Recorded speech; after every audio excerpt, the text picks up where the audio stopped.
because I got stuff to share, and I'm not going to start sharing until people pop in. I will play Minecraft in the meantime.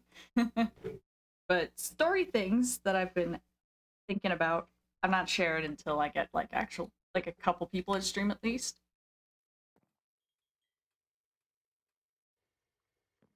We'll get there when we get there. Why do I have a toaster? Put that away. Not put that away. Why can't I put that away? Why is there no?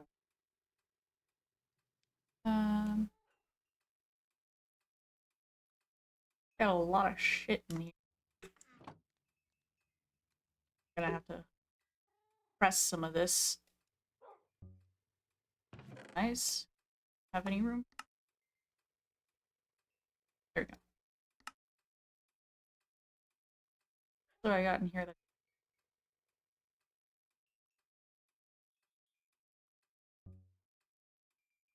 I mean, I could just buy it from blacksmith. That explains. Yeah, this is a mod pack it's a mod pack I've been playing for a little bit here. It adds a bunch of stuff, but it's mainly like Stardew Valley, but if it was three-dimensional. Really enjoying it. Not the room. Where's the phone? Here it is.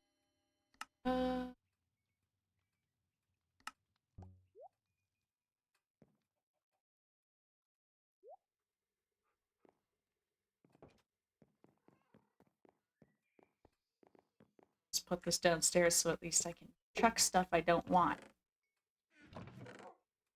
I got a bunch of stuff I don't particularly want at the moment, so crap.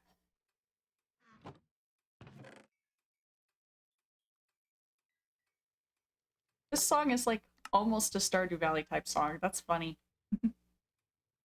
What else I get?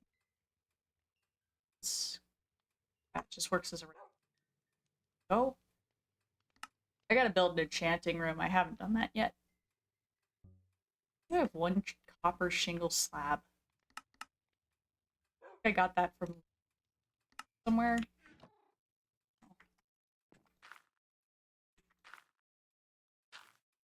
A lot of random crap I need to get rid of. I need these for nothing. They can go. Anything else I can get rid of? Anything else I'm not gonna use, more like.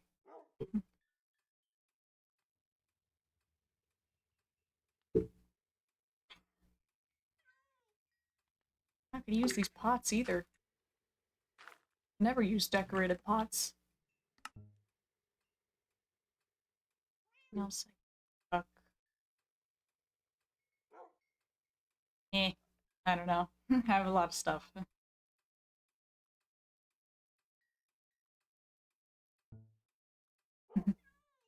don't think I need 5 globes. I think I could chuck some of these.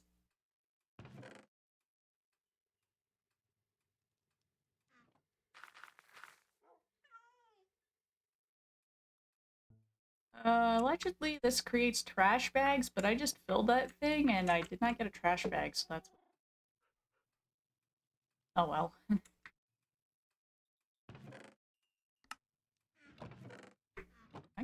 I'm not crouching. Thought I was crouching for a second. I do not need 5 saddles. They are common enough loot that I can just chuck them. What else do I know? I don't have so many goat horns. It's really the only use for them. Here's like it. Oh, I'm gonna get... Oh, I can sell these actually for a good bit. Sell those instead of chucking them then. I should have checked that with the other stuff actually. But I wasn't thinking about that, so oops. Still in backpack. Definitely.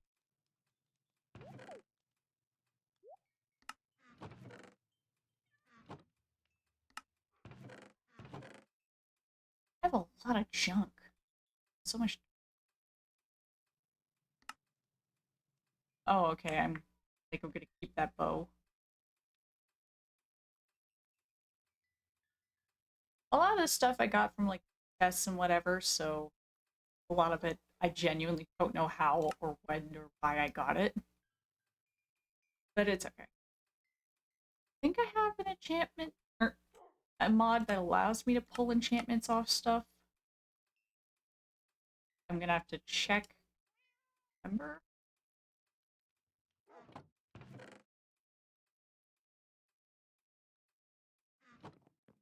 Alright, let's see if I have that mod, because I don't remember if I do. And if I don't, this is gonna be mildly annoying. I'll just have to add that to the pack. I don't.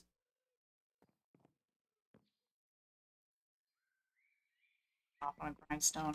I forgot to add that, I guess. I just sworn I did, but guess not. I don't know. I'm gonna check. I swear I added that to the pack.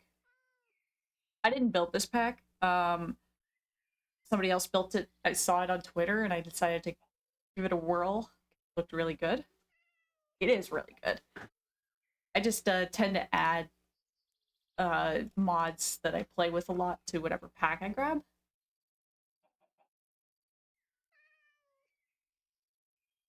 Yeah, I didn't add it. Okay. Well, I guess I'm gonna add that right now. Just enchant transfer. Oh, like I'm gonna sneeze. Nope, not gonna sneeze. Okay, cool. I hate when that happens.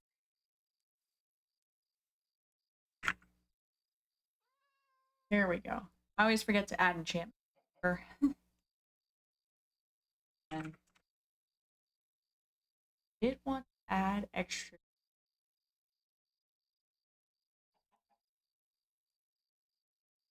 Here we go. There's a mod I like to use for more curio slots where you don't just get them for free. You have to craft each individual slot, which I think is a bit more fair. I'm adding that to the pack. I don't think there's anything else I want to grab though, so should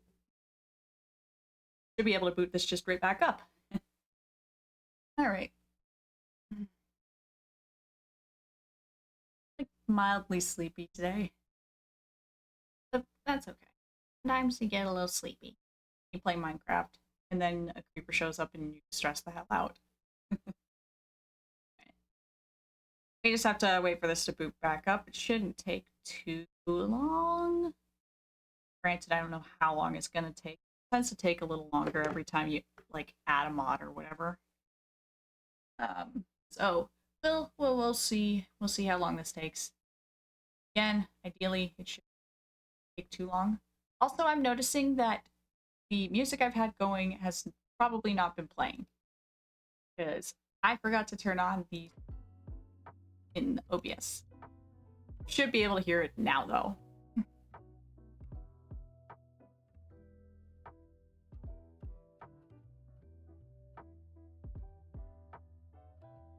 It's a little quiet, I'm guessing.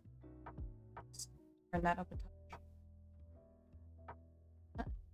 Negative 21. Why is it so low? Negative 8.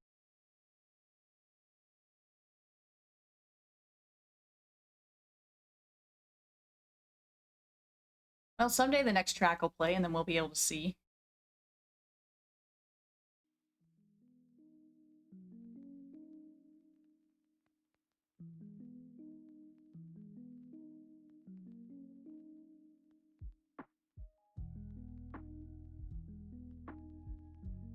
I'm noticing my stream is a lot more behind than I thought it was, so I might have to refresh it on here too. Give it a refresh.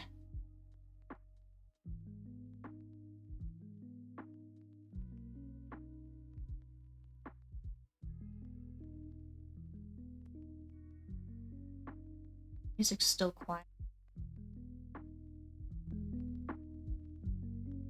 Hopefully that's better. I don't want it to be like no music at all.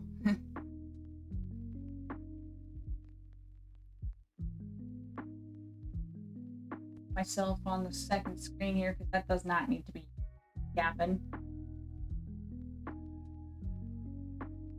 As we wait for Minecraft to load slowly.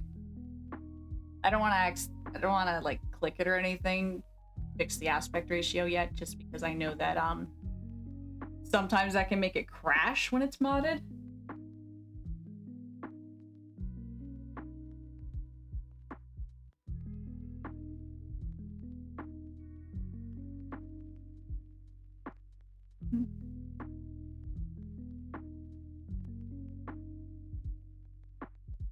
Oh, hey, welcome to the stream. Glad to have you. We're waiting for Minecraft to load. I don't know why it's loading slowly right now, but that's okay. We will endure, we will survive. I got stuff to yap about. World of Blocks. Yes. Oh lord, why is this taking so long to load? It did not take this long earlier.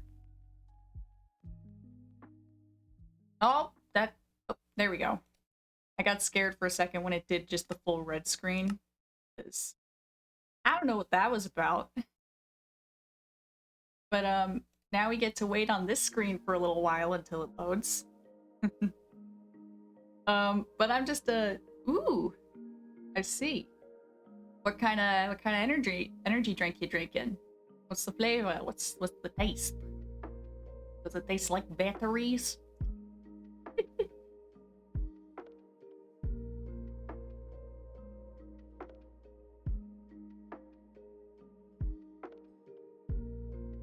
Bonnie, and the flavor is cherry bomb. Interesting. I don't even know what that is. I'm gonna Google that.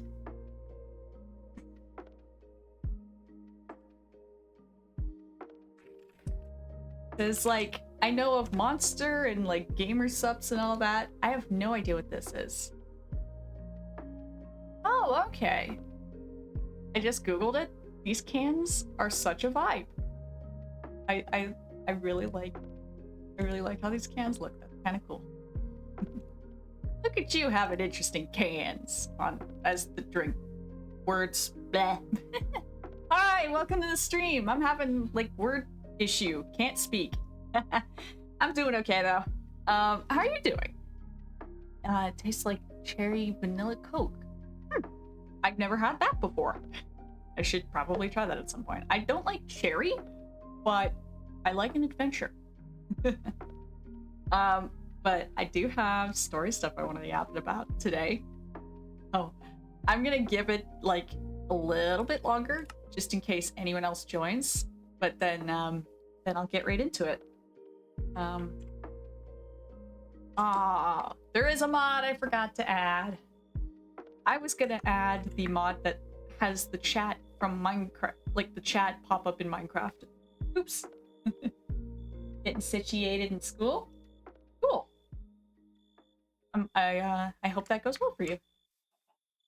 You know, every time I see this, I think it's misplaced, but it's not, because that's just a trap door. It's not a full door. But every time I see it, I think, did I do that? I didn't, but I always think it. But now that I got that enchantment transfer mod, boom, there we go. I've been meaning to do that for a while, and I just kept forgetting to add it. But I will give a little tour. I'll give a little tour of what I got going on here. Just put this away. Go Betty by so it's daylight at least. I can hear my cat whimpering. Hey, the door's not... Oh, the door is closed. Oops. I might have to open the door so the cat doesn't cry. Not much to do in the first week, so I'll stream this time. You know what? Fair. I mean, like, there never seems to be... Well, depending on the school you're in, there's usually not a whole lot during the first week of things, but I don't know. I mean, when I went to college, I accidentally ended up unknowingly in accelerated courses both times, so the first week in both colleges I went to was hectic as all hell. But that's just me. I just screwed up. So I will give a tour of the little layout I've got here, and then maybe I'll get yapping about the story idea I had. But I I got a bit of a nice little place going here. I like my balcony here. I got these chairs. I can't... Oh, I can sit in them. Villager. Okay, 1 second though. I'm gonna let the cat in my room because he's yelling outside my door. Yeah, I hear you. Come in.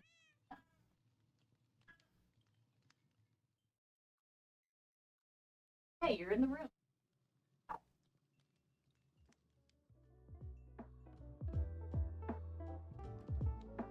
Sorry about that.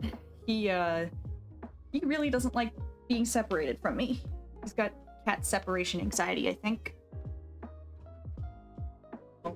Yeah. He's a big suck. He's a big suck. Alright, tour. So, it's my balcony. Very nice.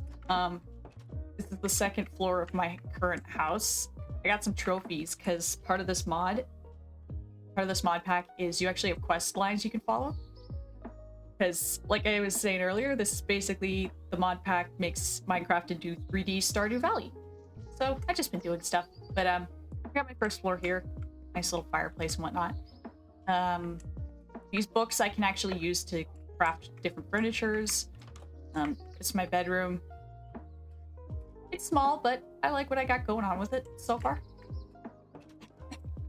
If we head on downstairs, I got this big empty spot.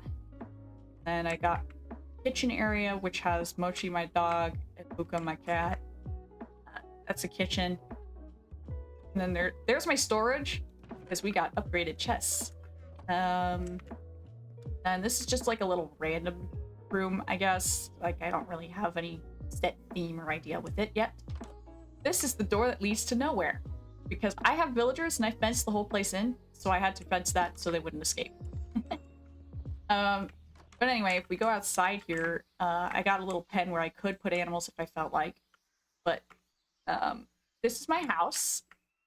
Not that section, just this. I think it looks pretty nifty. Right next to it, we've got the chicken coop. And there's different chickens in this mod. Also a cat in here. I don't know what you're doing here. But I got chickens, and this chicken's an apple chicken. It drops apples instead of eggs because he's a weirdy. I got another chicken. I don't know where it wandered off. Okay, I guess I have a duck, but I know that I had 2 apple chicken. Oh wait, no, they are all here. I'm just dumb. Okay. Well, there's my chickens, I guess. Over here, this is barn number 1. Yeah, it is. I used to have a golden apple chicken, but I accidentally sheared it. Not my wisest moment.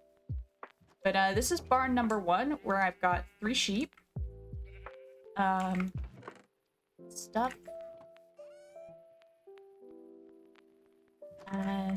There's not too much to see there. Over here we've got a silo. I haven't put anything in it yet. This shed is my, I guess, processing shed. I put lots of stuff in here. Did I not get 4? Oh, I did. 1 was just better quality. Okay. I just gotta... Because I'm taking y'all around the place as I'm doing things that I need to do. So, like, I can get that wool going. Because like I said, this is very much just 3-dimensional Stardew Valley. Got my recyclers here. They recycle... I have a lot of cans because I've been fishing, so they just get recycled in there. And instead of emeralds being the main currency, we actually have coins, which is cool. Smoked bayad. Weird. And then I made more bait. Yep. Because there's a specific type of fish I want to catch a bunch of. I'll just put that away for now. But yeah, this is my little section where I process stuff. So then if we go over... Hello, cat. This is barn number 2, but I'm not using it as a barn. I'm actually using it as where I grow crops. So I got some stuff growing here. I don't think... Oh, this is done. Interesting. Lots of lettuce. Oh, I got a bunch of onions too. Guess that were over here. Yeah, that would have been that row. Got a bunch of onions. What else do I got? Pea blossoms. Some crap. Yeah, I wasn't expecting the onions to be done, so I'm just gonna go get some more and just replant them. I kind of thought they would have lasted longer and been like... I kind of thought they were gonna just keep regrowing and regrowing, but nope. I gotta... Oh no, they do regrow! I didn't see them! They really blend in. Okay. I bought those seeds for nothing. Oops. But yeah, so that's barn number 2 is just being used for growing plants. And then over here, this is where I have my villagers. Normally this guy just stands behind this. I don't know why he shifted over, but whatever. So I tried to get one villager for each workstation. For some reason, they wouldn't take the jobs of furnace and blast furnace. But I got everybody else, I think. So that's kind of cool.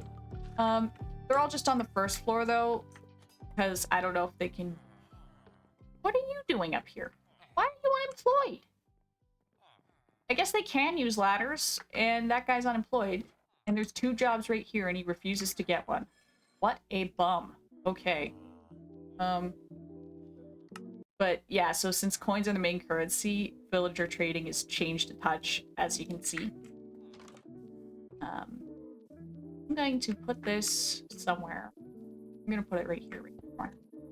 Because with this, I can trade spirit orbs. That's another one of the many, many mods. I need to see which one of these I can keep and which ones I can sell. Spring crops. Quality bundle, that's what I'm concerned. So I need to get those ones. Okay, so all of these I can just do that. Alright, and the rest of these can just get sold, I guess. Unless I find an interesting use them for. That is...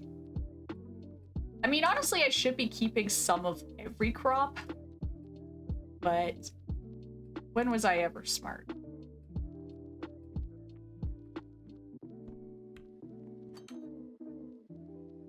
There.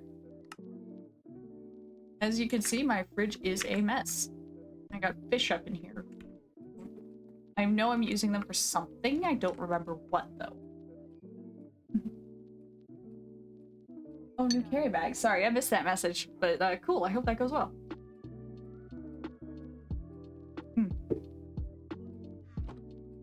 I need to, like... I need to reorganize here, because... a bit of a mess right now. I don't need poisonous potatoes. I can sell them, thank God. But, as you can see, there are potato seeds and potatoes, so I can't actually just, you know, plant the potatoes. I have to turn them into seeds. Which is mildly annoying, but it does make some... No, it doesn't make any sense with potatoes specifically. Those should be able to just grow. But, anyway, what I was trying to say is just that, because I have a bunch of seeds, I really need to sort better. Got pickups. Grabbing berries. Grow and plant. Yeah, I just really need to sort. So what I'm thinking is...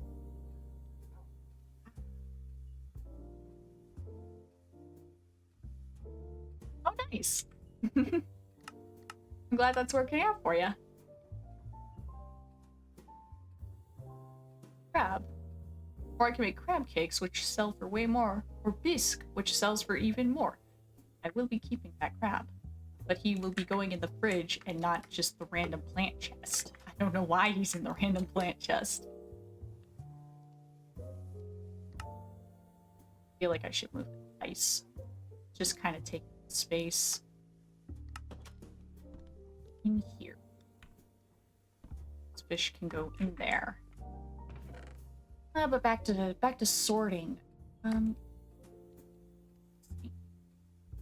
He identifies as a plant. Yeah, kinda. I have butterflies. Oh, I can only put one butterfly in a pouch at a time. Well, then I'm not gonna do that. Oh man. I. What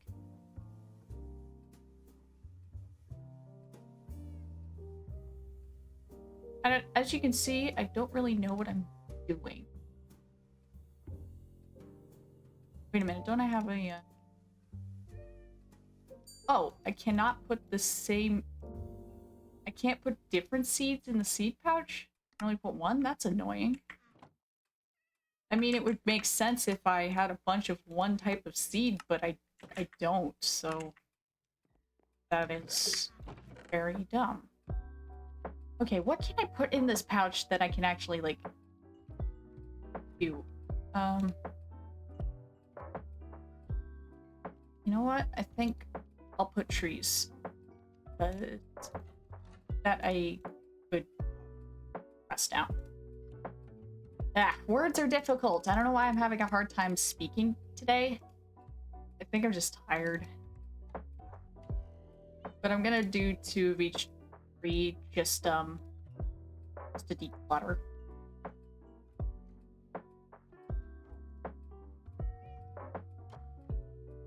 I should actually be planting these, especially the ones that have fruit on them, but I keep forgetting.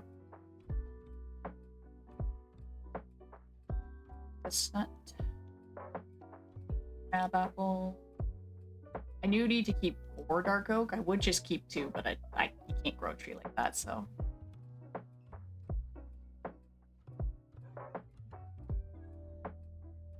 Scratch the back of my head. Meow, I hear you, cat. The door is not locked. You can come in. In fact, I opened it for you. Yes, hi, sir. I know you exist. Ain't that cool? What? This is not creating garbage bags. I don't know why this said it would, but... Oh, it is. Okay, so it's just a chance for a garbage bag. Interesting. I kind of thought it would just be a given. Okay. There's a chance I can get a garbage bag. It's not guaranteed.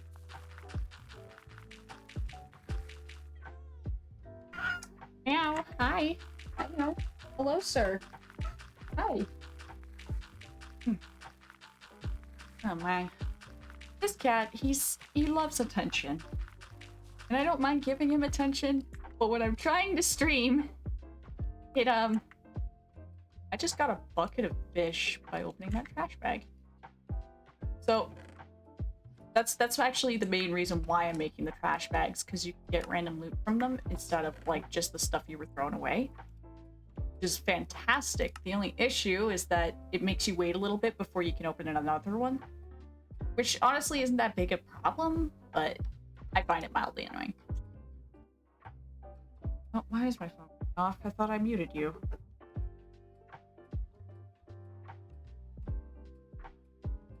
Alrighty. Nose is itching. Let's see. I can put these in. Don't need to be in here. These do not need to be in here. That I can eat. I don't know why that's in here. My sorting skills need work. Doesn't need. This does not. Well, no, that can stay, actually. Why do I have this? Why did I keep...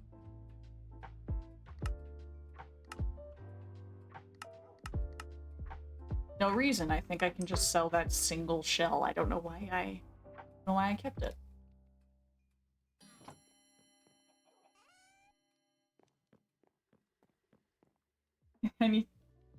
Well, to be fair, I didn't actually build any of the buildings that I showed you, because one of the mods is it's like blueprints, so you can actually just use a blueprint and it'll build a building for you. So to be fair, I didn't actually build any of the buildings that you saw, although I would love to claim credit when I will. think I'm just about done sorting this at least. There was a bunch of random food. Nordic chandelier in the garbage? Why would that be thrown away? Okay, so one.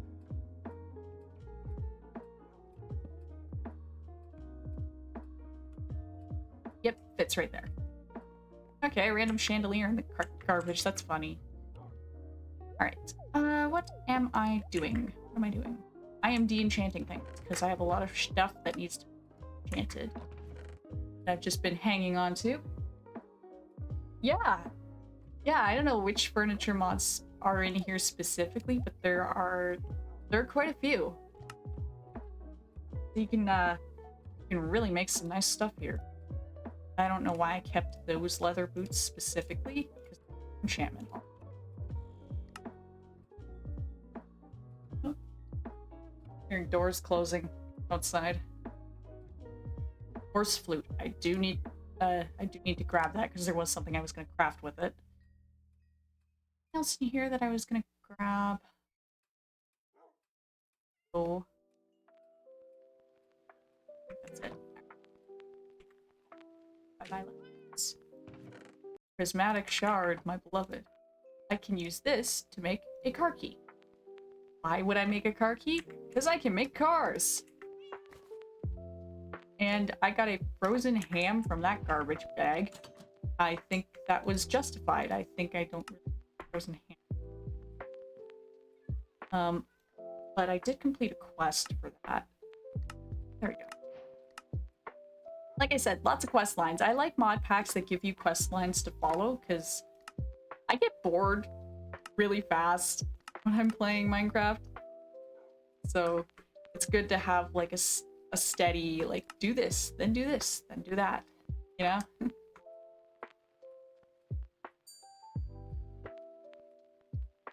Well, there are only 4 sheer stone.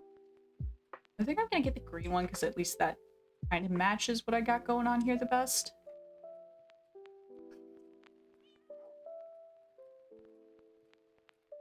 Yeah. Books. I need more books. Do I have any left? I got bookshelves, but I do need those. Okay, I don't have any books left. I'm gonna have to make some. I swear. Okay, I do have paper. Do I have leather? Yes. That's a relief. I can make 2 books. That's a little less than I was hoping for, but we do what we can.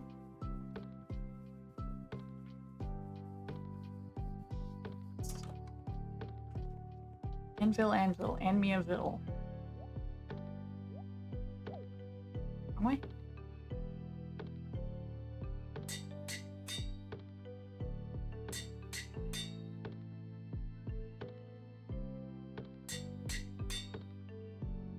Okay. Horns, Hellstrider. 3. Okay, well. Hellstrider will go on this, I guess. That's the only thing it can. Or the only thing it makes sense for.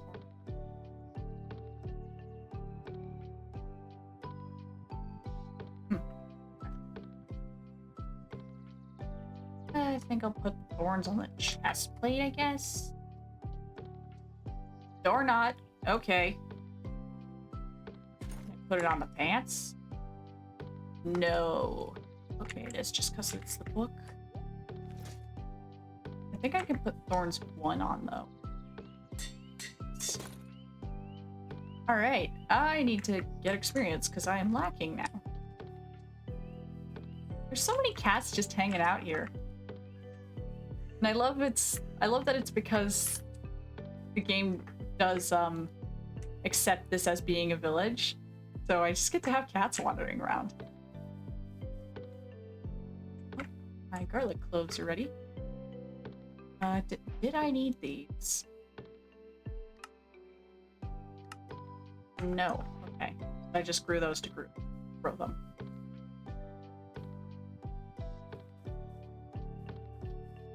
Strawberries are ready. Oh, and I guess the turnips are ready too. Oops. Okay. Quality bundle. I didn't need strawberries or turnips for that. I do need the cauliflower, so... Oh well.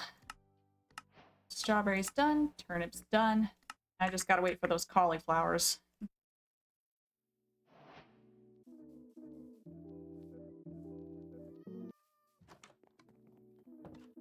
Like I said, I really enjoy this because it's just three-dimensional Stardew Valley.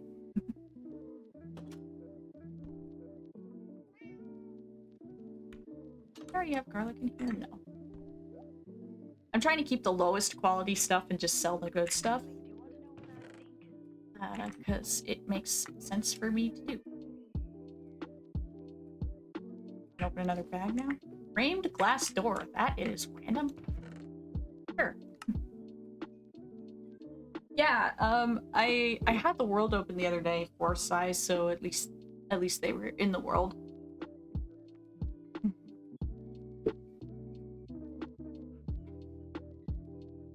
Right. Got a lot of snow. I know why I have this much snow, but why do I have this much snow?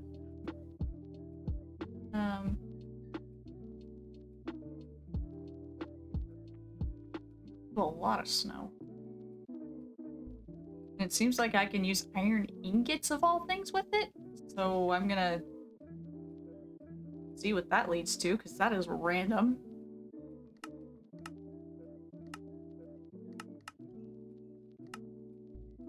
Darling, do you want to know what I think? Yeah.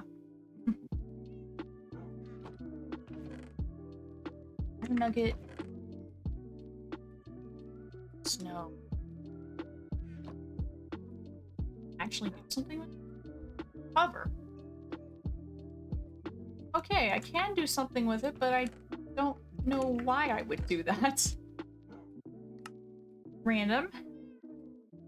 Honestly, I think I'm gonna just start trashing it, because anytime winter comes, I get a shitload. So, really don't need this much snow. I should just set up a hopper over this so I don't have to stand here doing that. I think I am gonna do that, actually. Chest. Do I even have a... It's... One chest.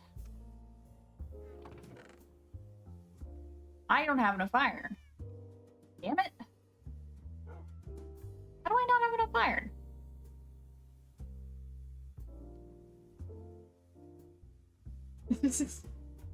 Fair enough.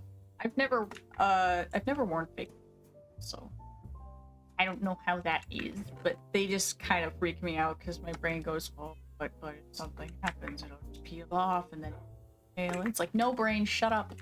It's not how that works at all.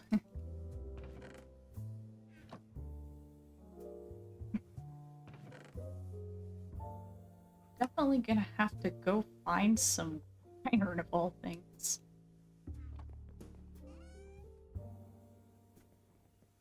I was lacking it. Oh, I can actually... Oh, yeah, that could be true. That could affect it.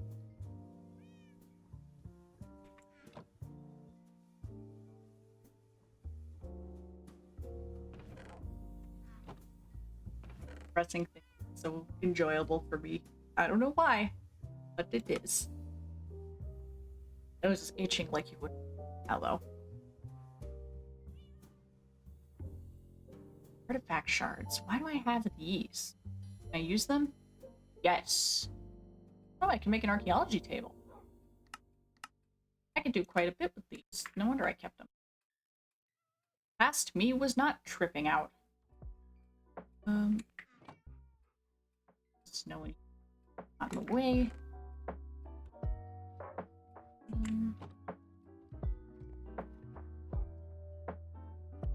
I can get rid of this crap leather armor.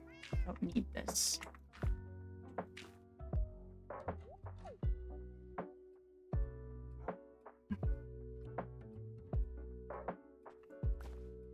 And I had a per vertical slab in that. I don't need that. So first things first, I gotta go put this on a thing. Because this can be put on the crystallarium to make better crystals come out.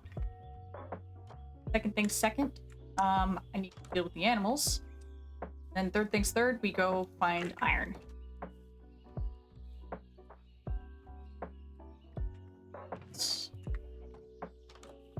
You don't have to pet them. At least I don't think you have to pet them. I'm not going to worry about that right now. Also, the sheep keep getting stuck on the ladder. I don't know why they do that. If they just enjoy doing that, I guess.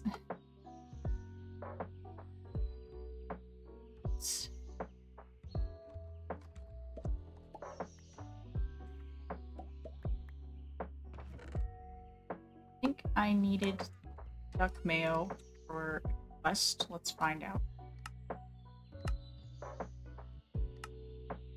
No, I just needed the duck egg. Oh, I screwed that up. Oops. Oh well. Really don't need this. I don't know why I thought I did. Oh, man, I gotta do the recycling machines. 10 million things to do. I actually don't have to do any of these, but I'm doing them anyway. Why was I making this? Netting. I think I was just making that for the netting. Sell the rest of it. Okay. I'm gonna put these spark stones away and then we're gonna go hunting for iron. Somehow I don't have it. Weird. Sworn I had like a ton.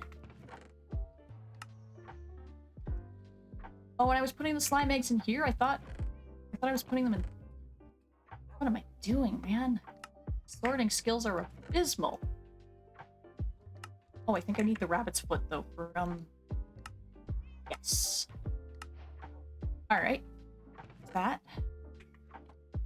Right. Okay, I need some sort of milk and duck eggs. And then I'll actually complete that bundle. Would be nice.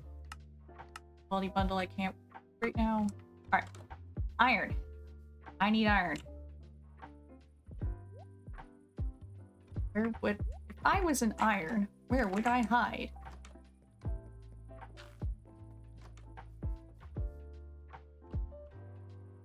There was a hole here, but I covered it with glass, because... You know what? I'm not sure why I did that, actually. I'm gonna set a waypoint over there so I can just... I think it's over there.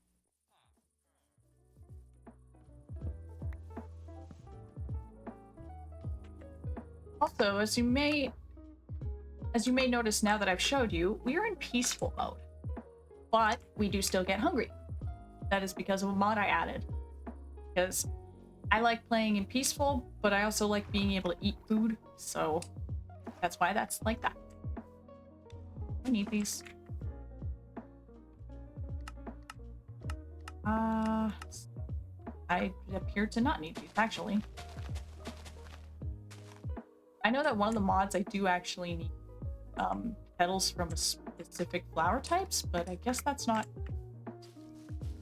or at least not part of that mod.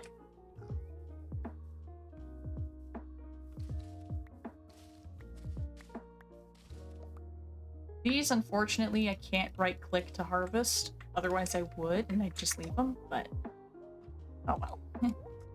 They sell for a good amount, so that's why I grabbed them. Mod? No. I don't think they are. I don't know a lot of things. But that's okay. Not knowing things is fun sometimes, especially when you're playing video games. Especially when it's your first time playing a game. Not knowing is fun. I'm gonna sleep though because it is dark. Oh, my nose is bugging me. Also, fun story. Well, it's not really a story, but uh, you know those like round Christmas candies that you only ever see and are able to get like on Christmas? I thought I ate all of mine, but I actually found I had another pack. So, yippee! I got maybe a day more of these because I can't stop myself from eating them. But it was a really pleasant surprise to find that I had a couple more. Especially because I can't seem to find these any other time of year.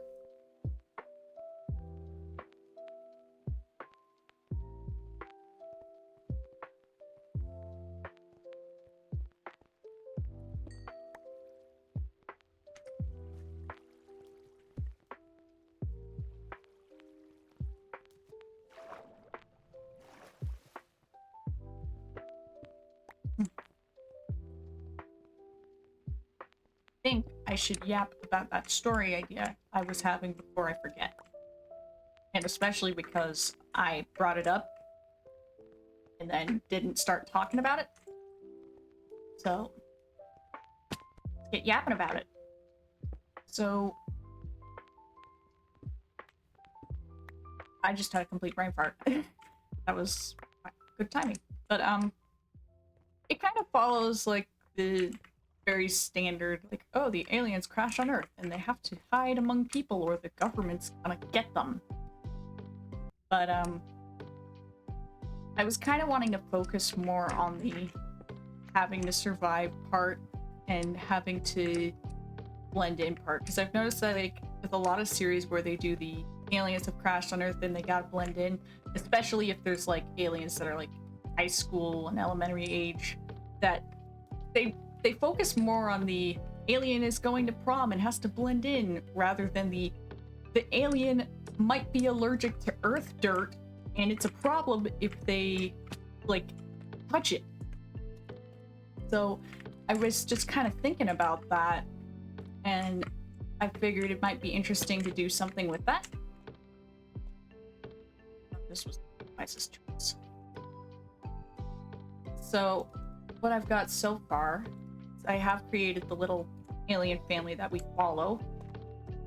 And I'll show you them in a second here. I just want to get down so I'm not like gonna fall to my death. But I did sketch them out already. At least a basic idea for them. Like it's not set in stone, but I am kind of liking how they came out. But like I said, I'll show you them when I'm actually like standing somewhere safe. So back to story-wise stuff. I'm wanting to place it like around the 60s, 70s, around that time period. Not just because it's a fun aesthetic. Like it is, but that's not the main reason. But I was thinking about the space race, and I know that like a lot of the most important events have already passed by that point with the space race, but one of the things I was thinking about was the satellites. So there would have already been satellites up there by that point, which actually works really well because I was thinking maybe their ship just happened to collide with one of these satellites and that's what caused them to crash to Earth. And I'm also thinking that they're not just crashing in their like standard ship, that they would have gotten out in an escape pod, and that both the escape pod and their main ship happen to crash on Earth. And what I was thinking is that the first and foremost reason they can't go home is their ship, the government got it once it crashed, because, you know, that's how the government do. So they have some small supplies from the escape pod, but it's not enough to get them home. So their main goal is to at least contact family or whatever and be rescued. So they're having to wait it out, really. It's not that they're actively able to just, we repair the ship and we go home, because they're not that kind of people. I'm imagining that these aren't like super geniuses or anything. They're basically just alien civilians. So like if I was on a boat and it crashed somewhere and like I'm thinking, oh shit, how am I gonna get home? I'm not the kind of person who would be able to just, oh, I'll just rebuild the boat and go home.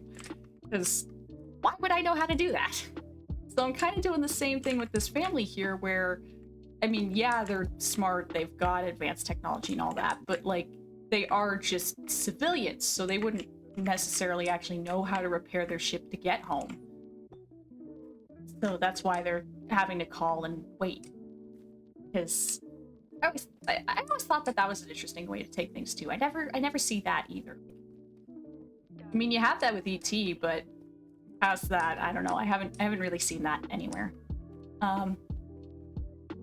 So while I'm just sitting here, I can actually show you the sketches that I've done so far. So we're gonna go to Big Cam just so I can show you the sketches.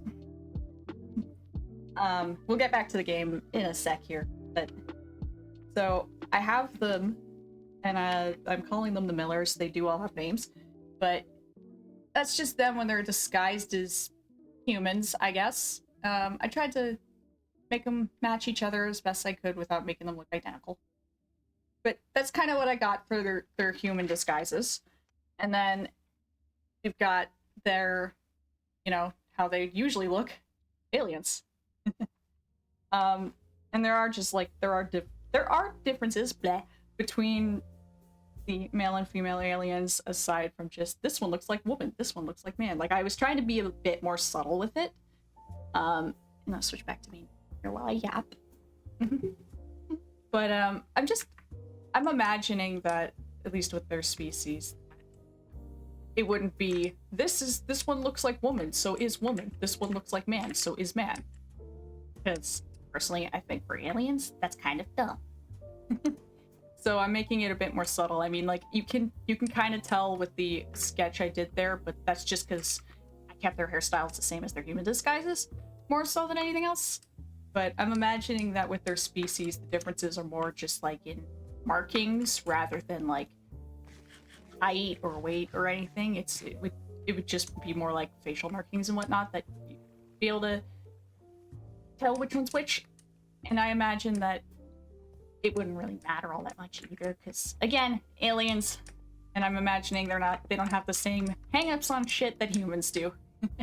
I don't know, I'm still chipping away at that. But so I was thinking about what they would have to deal with while on Earth, and I was thinking about where they might crash when they're on Earth. So, because like I said before, they are in an escape pod that lands, and their ship crashes elsewhere. So they have some supplies, one of which is, and I'm very proud of this, is innate, which is the Interstellar Inertial Navigator and Atomic Chronometer. So it's basically the ship's navigation and timekeeper. So they have that. I imagine it would have been not disconnected from the main ship, but just like when you copy a file over. So they have a version of it just to help them out a bit. Like I said, it's not going to be enough to get them home or anything, but they do have that so they can tell where they are. They can tell what time it is. And I imagine that it would also just give bits and pieces of useful information to them about Earth. At least enough that they're not going to like instantly die or anything. So, oh, a doggy. Hello, doggy. Distracted by doggy. But they do have innate with them, and I'm still like chipping away at the character for innate, but I like the thought of their ship computer being like very neurotic about being places on time. So like the second this ship is like hit by the satellite and crashing, it's going off, and it's like, why is this my life? Why does this have to happen to me? Other ships don't have this happen. Why me? You know? I thought that would be kind of funny. But I'm imagining it also like it's to help keep the aliens alive. So it has zero regard for human life. So I'm imagining a situation where like they have to, you know, blend in because of government agents being in Korea or whatever. And innate is just sitting there like, you know, no witnesses means no snitches, right? I mean, if you just kill them, you don't have to worry about them trying to kill you, right? And I'm imagining they'd have to go, no, no, no, no, no, we can't do that because you kill one human and like 12 more show up. That is a horrible idea. But just like something like that, because I'm imagining with the type of story I'm thinking of here, there would have to be some levity. Otherwise, it would just be like, oh god. But anyway, aside from that, I was just trying to chip away at how I thought each of the family members would act on Earth, at least. So we've got 5 of them, and I'm imagining that there would have been just like more than just 5 people on the ship when it crashed. Oh, thank you. Thank you. But like I was saying, I was imagining like there would have been more than 5 aliens, people, whatever, you get what I mean. But I imagine there would have been more than 5 passengers on this ship when it crashed. So they did lose people that they knew and cared about, I imagine. And then of course the government finds this alien ship crashed and they find dead aliens in it and they're like, oh my goodness, we gotta study this. Hey, wait, there's an escape pod missing. Do you think perhaps some aliens escaped? Do you think perhaps we could find them? Perhaps. But we're also gonna like dissect the dead ones just because that's what people always anyway, so of the 5 that do make it out of the crash landing, there's and they all have they've taken the last name Miller just because like it's a very basic last name. I didn't want to do Smith because yeah, that's like the last name for when you're wanting to be incognito or like just not like standing out in any way. So I felt like that one was too obvious. I also considered Doe being their last name because, you know, like Jane Doe, John Doe, but I decided against it. So they got the last name Miller. So we've got the father of this family. He's taken the name Frank. And I'm imagining that like, oh shit, an igloo. I didn't even know there was an igloo here. Oh shit, there's stuff here. How did I miss this? I'm gonna be distracted for a second here because I wasn't expecting this. I was just looking for a cave. But anyway, so, and you gotta keep in mind that all of their behavior is gonna be influenced by the fact that, like, they've crash landed on what to them is an alien world. So you've got Frank, their patriarch, I suppose, of this family, and he's just like, go anywhere? I had to check. You guys gotta check because sometimes igloos have stuff under them. But so Frank, he's paranoid. Like he's really, really paranoid because they've crash landed on an alien world. He doesn't know if they'll be able to contact home before they get caught because he's operating under the assumption that it's only a matter of time before one of us slips up and then we're in real trouble.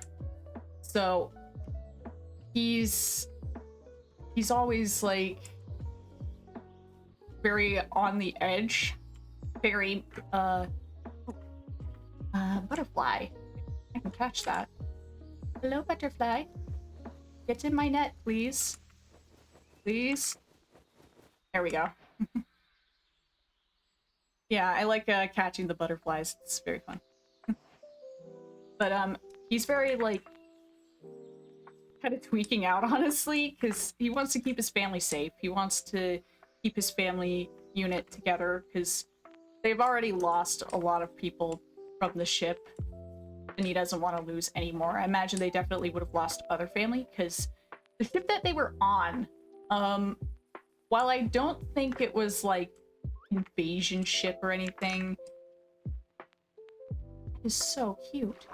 I like to think of the ship they were on as being not like the Titanic, like not that level of tragedy, but definitely like more like a cruise ship than anything else. So it's more that they were just going around on vacation and they hit a satellite and now they're stranded. So he's not like, he wasn't prepared for this at all. And he's thinking, oh God, okay, we're in a horrible situation. I need to keep my family safe. But what if this happens? And what if that happens? I gotta be ready for that. I gotta be prepared. So he's definitely very paranoid. But he cares very deeply for family. So you can kind of see where he's coming from. And then we've got the mother, Sharon. She's not like she's got a short temper. I don't know why I was struggling to say that. But I imagine that she's very hot-headed, and the fact that they've crashed on this alien planet when it was supposed to be a nice family cruise, she's kind of pissed about that because it's like, this is not what we paid for. This is not how this was supposed to go. How could this happen? How could they not like ensure that we wouldn't hit something in space? Like, this is horrid. She's got a very hot temper, which does not help, especially considering the situation they're in. But that's not her only thing. She's also a bit of a kleptomaniac. So they're on a new world and there's new stuff, and she's like, well, since we're here, we might as well at least grab some souvenirs, right? I mean, humans aren't using all this crap. They've got so much of it, they won't notice if I just take a couple of things. Like, because she does find the tech and things on Earth interesting, even if she's not, like, willing to admit it, considering their situation. Oh, thank you. I'm glad you're liking it so far. But, yeah, I'm imagining that, like, she won't admit it because of the situation they're in, but she does find Earth interesting. And had they come here in different circumstances, it might have, like, she might have really enjoyed it, but just because of the circumstances that they're in. Also, I don't know why I can't get to be able to. Why am I sinking? I don't have any effects on me that would stop me from swimming, so I don't know what's going on there. But yeah, I'm imagining that had it been any other circumstance that they ended up on Earth, she probably would have found it very interesting. She probably would have really had fun. But just because of what happened for them to land there, she's kind of pissed. And she's stealing shit. But she is smart. I'm imagining, like, what do I do with this? Hang on. I didn't mean to grab all that dirt, but I did dig up a gnome. Weird. But I am, like, I see her as being very intelligent. I see her as, like, she obviously, like, she can't fix the ship either, because that's not something that she would have been doing on their homeworld anyway. But I imagine that for, like, I imagine she would have been like a lawyer or something like that. Like, she is very smart, so when it comes to dealing with humans, she is able to kind of read them a little better, read the situation a little better. Even though, like, she's still not happy to be there, and she's still not happy that they have to deal with humans, but she has a bit more, like, emotional intelligence in that aspect. So then up next, we've got their eldest son has taken the name Peter, and he's definitely not helping when it comes to staying hidden. He's really stubborn, like really, really stubborn about things. So when he learns that they're like stuck on Earth and they're gonna have to really wait for rescue, he's not happy with that. And then when he learns that, like, you have to blend in, you have to pretend to be human, otherwise, like, we could really have a problem, he is not happy with that at all. I'm just turning on land because I don't know what this is and I want to see. What are you? Oh, it's a balloon box. Oh, wait a minute. Hang on. I just want to, like... can I get a bow, please? Or is this just going to be frozen? I just want to see what's in this, because I didn't know those would spawn. Okay.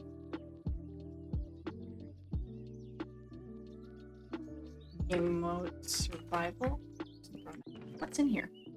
Oh, Oh, okay, so this is just kind of like the Animal Crossing balloon boxes. That's cool. I didn't know these could spawn. This is the first one I've seen. Freaky. But anyway, so Peter, he's very stubborn. He's a lot like his mother in that aspect, where a bit shorter temper, he's less willing to deal with humans in general, because he's just like, we're stuck on this like backwater planet and have to deal with these lesser life forms who want to cut us up. And then his mom's just sitting there like, don't call them lesser life forms. Look, not having faster than light travel does not make you a lesser life form, first off. And second off, don't be saying that, because that's racist. So like, I imagine I can really see him causing a lot of problems for the family, not out of any like actual malice, but just because he's upset. He wants to go home. He hates it here. The sun itches. It sucks here. But he is, because of this, he is also like the most willing to fight against government agents if they show up. Like, I can really see him being like, I'm not letting them take my family. They still have morals and standards. Yes. Like, I can see Peter as being like the most willing to throw hands with a government agent, which that would be alien to him. I can see him like not even wondering, not even thinking this is an alien, could touching them, like just pure touch, be harmful to me. I can't see him having that thought. I can see him just going, you're not harming my family, you're not taking my family, you're gonna have to go through me first.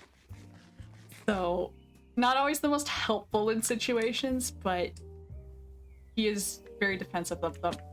And then, yeah, exactly. I mean, like I said, like, to them, this is a completely alien world, so they wouldn't know how humans are, they wouldn't know how Earth is, if they can handle like the atmosphere, if they breathe oxygen, like all that. So it would definitely be just like they'd be completely out of their depth. So being hot-tempered, being like very jumpy, willing to fight things isn't the best way to go about it, even if it is admirable. So then up next we've got Connie, and you know what? I'll save Connie for last, actually, because I got some fun stuff for Connie. So Danny is their youngest son. Connie's the middle daughter, but we're getting to her. So Danny is the youngest son, and like I can see him as being the least aware of the situation, because I'm imagining him as being a good bit younger, so he's very much like, oh, I guess we're here now. I want to go look around outside. I want to see what this is. I want to see what that is.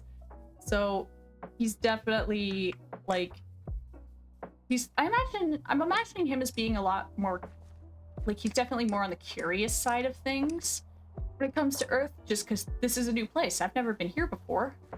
But this doesn't mean that he's like a social butterfly or anything. He's actually like, he's a huge scaredy cat.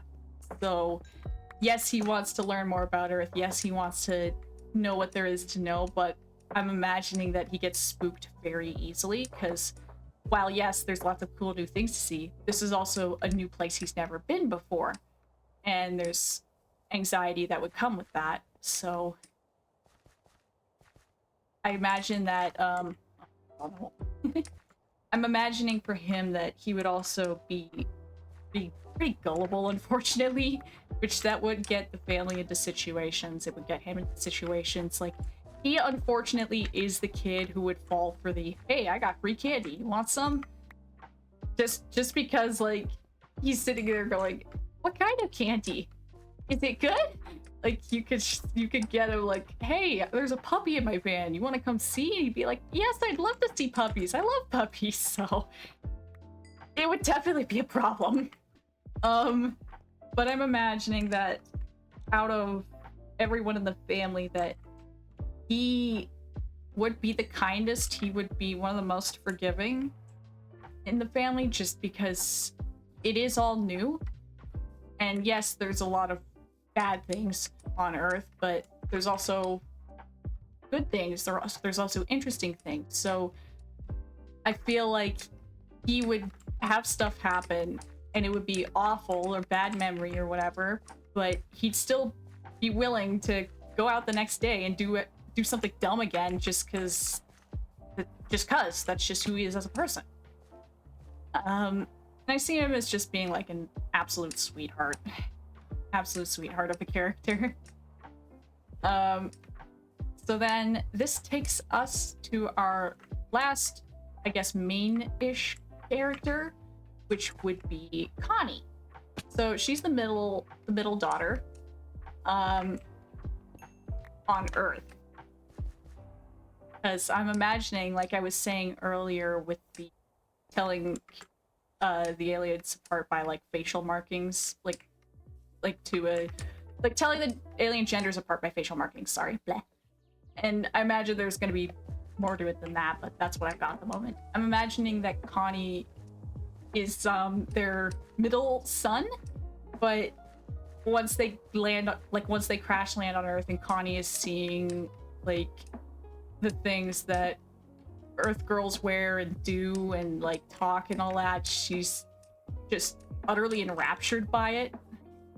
So she decides that when they're like working on their human disguises, she decides that I'm gonna be a girl, and that's just that. Like there's really not much more to it than that. There's not like any hang-ups with them, because I'm imagining, like I said before, they're aliens. This is just not something they feel that concerned with. So they're just like, okay, Connie, you can disguise yourself as a girl, just like don't get captured. That we are way more concerned with that. So that's part of Connie. That's not like the main point of Connie as a character, but it's just something that I really wanted to add, because I feel like, again, they're on a new world. There are aliens on this world, and these aliens are interesting in some sense. And if you have to disguise as an alien on this world, you might as well pick a form that you like. And whether or not that agrees with your original form is irrelevant, because the government's after you. It's like you have bigger problems.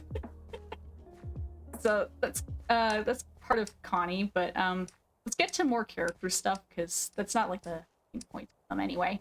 So Connie, I imagine, is pretty rebellious, and this isn't like the gender thing is not related to the rebelliousness thing. That's just unrelated. But I'm imagining Connie's the most rebellious of the family, because it's like, why do we have to hide? Why should we hide? Like, just because we're alien doesn't mean like everyone's gonna want to kill us. Like, yeah, the government is not great, but I've been to human high school. Because, like I said, since they're disguised, they would have to do things like go to school and have a job to blend in, and to, you know, mesh better with the local community, just to really make it easier to hide. So I'm imagining Connie, after like going to high school for a couple like weeks or months or whatever the time frame is, starts thinking, why should we have to hide? Like, I've been hanging out with these humans and they're not that bad. In fact, a couple of them really would love to meet an alien. So what's the point in hiding? We're gonna get caught eventually anyway. So yeah, I imagine it's definitely an argument that's had multiple times, but she's also like very much a social butterfly. Like, out of the family, she is the one who's the most likely to like go hang out with humans, or like experience what there is to experience on Earth. Like, very much like Danny, but I imagine that just because she's older than Danny, she's got a little more common sense than him. Even if it's not always on display, because she's a teenager, and teenagers do dumb shit sometimes. But would there be any human characters that find out they're aliens? we'll get there. We'll get there. I am actually like kind of working my way over there. But like I was saying with Connie, I'm imagining that because she's one of the most social, she is definitely like one of the family's biggest sources of anxiety for when it comes to like, are we gonna get found out? And then B, she's also very much, I'm learning about these humans and they're not that bad. Some of them suck, but they're not all that terrible. I feel like we need to give them a bit more of a chance rather than assume all of them are gonna dissect us. Anyway though, so human characters. Should touch on those, because that is definitely going to be one of them. I imagine the main conflict. So, like I was saying with Connie, with being so social, I imagine that yes, there would be at least one or two humans that know that, if not her whole family, that she is an alien, definitely. So I'm imagining she would end up making some friends, and it would come out some way. I'm not sure if she would just be going, hey, I'm an alien, or if it would be like some kind of accident or deep discussion or what have you, but she would end up revealing at some point that yes, she's an alien to the group of friends that she has. As for the others in the family, what I'm kind of thinking is that, well, I'm actually gonna have to get into the setting for this. So I'm gonna explain to you like where they are physically, and it'll make more sense with the do people know they're aliens or not as I go. So where they end up taking up residence, I'm imagining it's like a small or mid-sized mountain town. So nothing too crazy, and it is more out of the way. But this doesn't mean that the government is not still there, because I'm imagining that with this little mountain town, and because of the time period, I'm imagining that they would have been running the GATE program or MK Ultra or something of the like on the citizens in this town. So the government is already there. So I'm imagining that the people in this town are more likely to, well, maybe not more likely to believe in aliens, but they're more likely to not freak out about it, because we already have the government here doing experiments that the townspeople may or may not be aware of. So I'm imagining that for anyone to find out that this family is aliens, it wouldn't be as huge of a thing. Like, obviously it would be a big thing, but it wouldn't be as huge of a thing as you'd expect. So what I'm thinking is that there would be things that the family does that kind of gives them away whether they like it or not. Like, there's just things they would say or do that, like, people would just go, no human talks like that. So I'm imagining that maybe not everyone in town, but enough of the town is aware that maybe not necessarily that, oh, excuse me. I imagine that the town, maybe they don't exactly know that the family is aliens, but they do know that these people are probably not originally American. Or not originally Canadian, or wherever I decide to put this, probably American. But they do have an awareness that, like, these people are not here legally.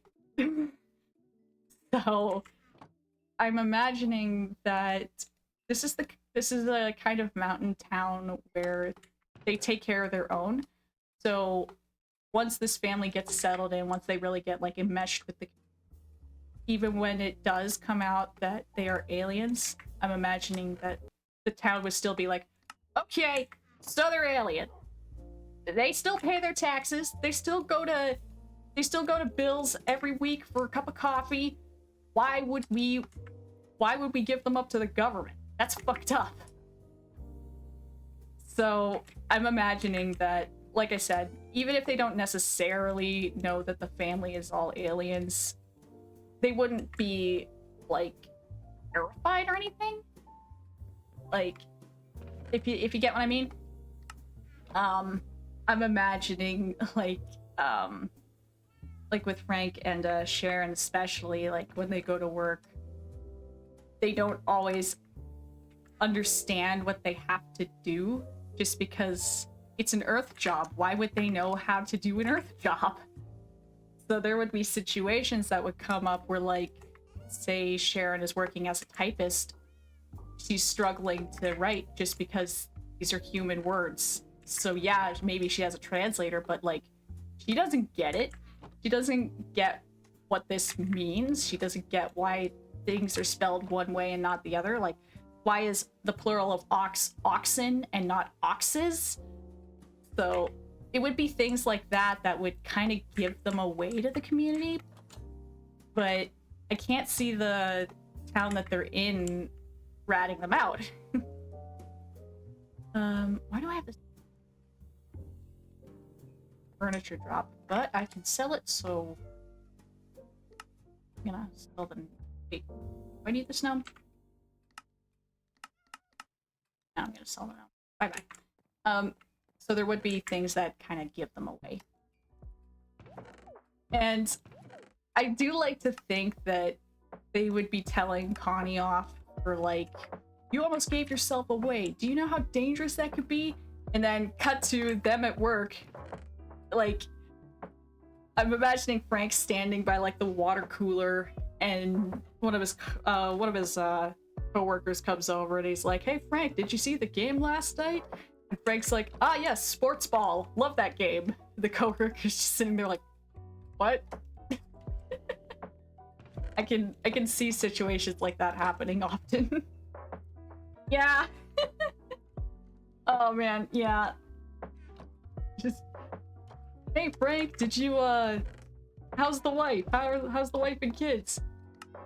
Well, my son tried to eat the couch. You know how kids are. And then it's just like, what? just stuff like that. Like, I mean, maybe not necessarily like my son tried to eat the couch, but there would be things they say or do that kind of gives them away as, like, definitely not from around these parts. Trying to find my sugar cane. Hold on.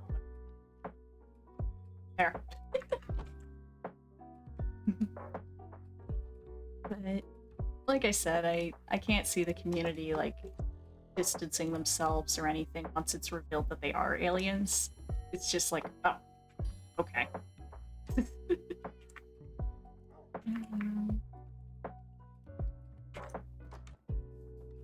I'm imagining that some of the people that these kids would make friends with would be kids in the GATE program. And I don't know if anyone in here knows what the GATE program was, but it was basically the US government like trying to see if there were like psychic kids.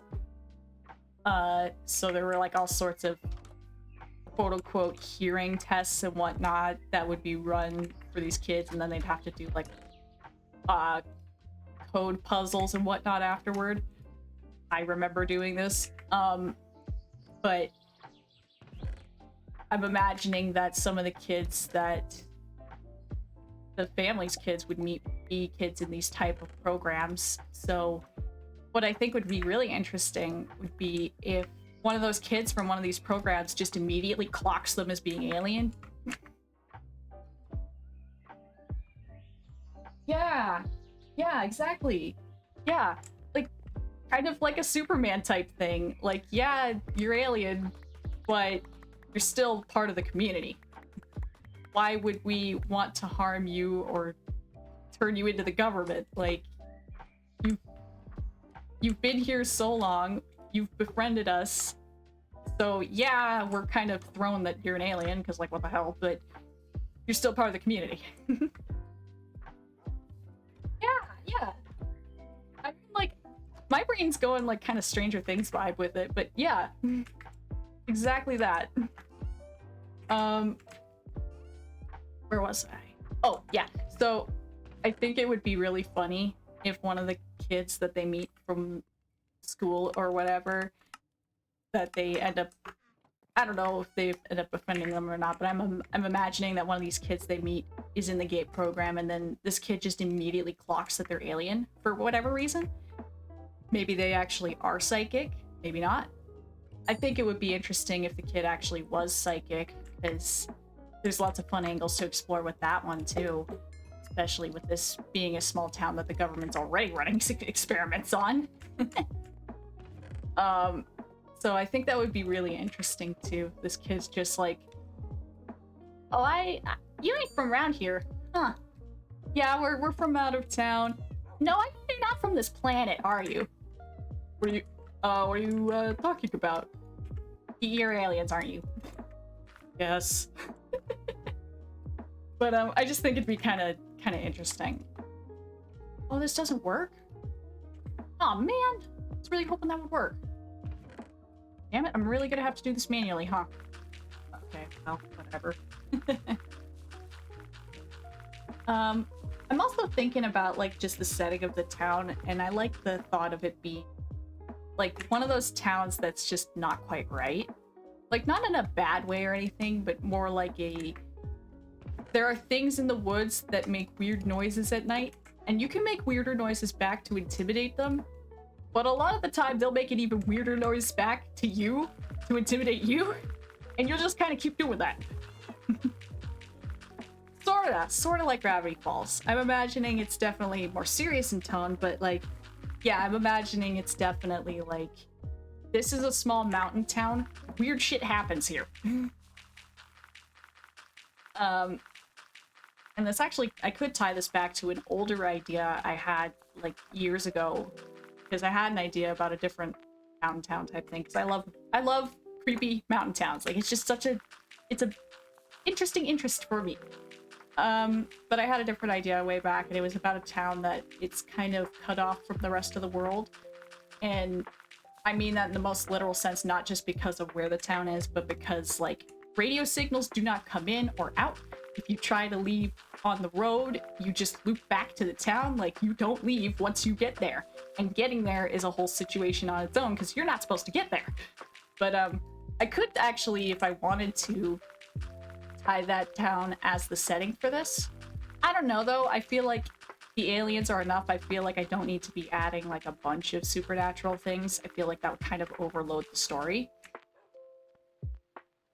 Yeah, thank you. But I could always just throw like little references to that. But yeah, like I feel like having anomalous stuff would be a little too much. I feel like the alien family's enough. So let's see, what else can I talk about with them?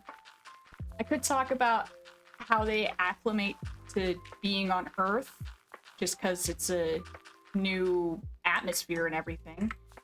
I could talk about the government more, like what they're kind of planning, what they're trying to accomplish, why they're hunting the... Well, I mean, we know why they're hunting the family down, they're aliens, but just like what they're hoping to accomplish if they catch them.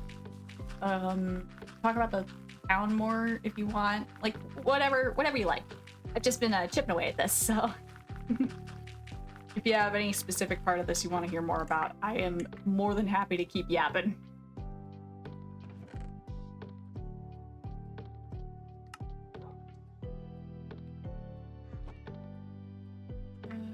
Man, I really went and grabbed all that iron and then just ended up not even needing it. That is offensive. I mean, I'll probably need it for something else later, but still.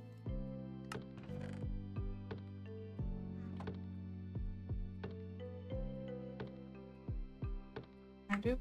I could have sworn I had a... There we go. Yeah, but whichever section of this you want to hear more about, tell me, because I can keep yapping. Like I've been rotating this idea in my head since last night.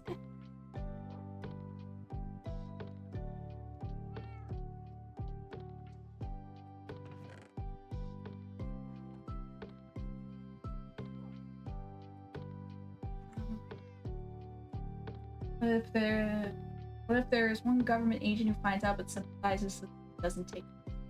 Ooh! I like that idea. That's actually a good one. Because, what I'm thinking with this whole story is it's kind of focusing on the whole they are strangers to the place they're in and they don't mean any harm. They just want to live peacefully until they can do whatever they're doing or go wherever they're going. So I'm imagining, yeah, I can see an agent finding out and kind of sympathizing and not turning them in. Oh my god, I'm just making a story about immigration, aren't I? Well. Also, it seems like I don't have the anvil repair mod installed. I don't know how I missed that, but okay. Where can I go? Okay. But yeah, I like that idea. That's a good one. Yeah, thank you. Thank you. Like, I feel like a lot of the time it's just like the whole point of an alien hiding out on a world because they can't go home yet or they're just hiding there because no reason. That's just the story. I feel like a lot of the time they kind of lose the point that the alien is in danger. They are in danger because if they get caught, government's going to take them away and do God knows what with them. And they're not going to be allowed to just roam around. I feel like a lot of stories of this type kind of lose that point. So I just kind of wanted to do something with that where it's definitely got a more serious tone to it, but it's not doom and gloom either. It's like, yeah, we're not in a good situation, but that doesn't mean we need to be miserable about it. That doesn't mean like we need to be terrified constantly. We'll figure this out. We'll get stronger as a family because of it. We're gonna sue the cruise company that crashed us here. Like, you know, stuff like that. I am getting a little warm here. I gotta take my house coat off. But yeah, I kind of wanted to focus more on the family aspect of it, you know?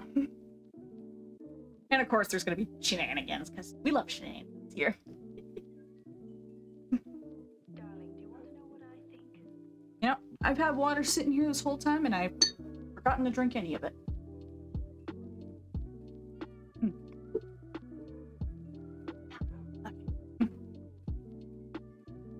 Also, this potion of recall that I got here is really cool because I can be like down in the caves, drink it, and then just show back up at my pump. Do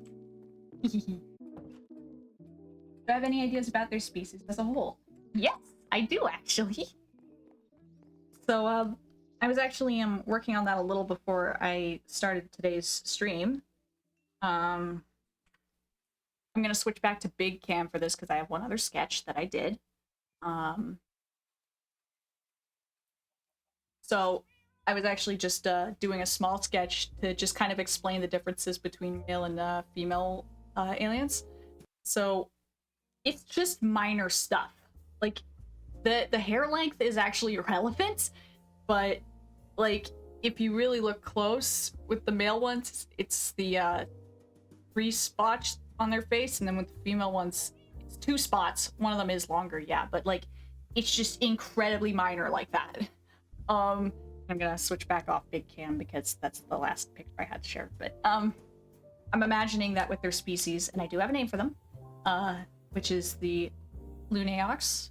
The Lunaox.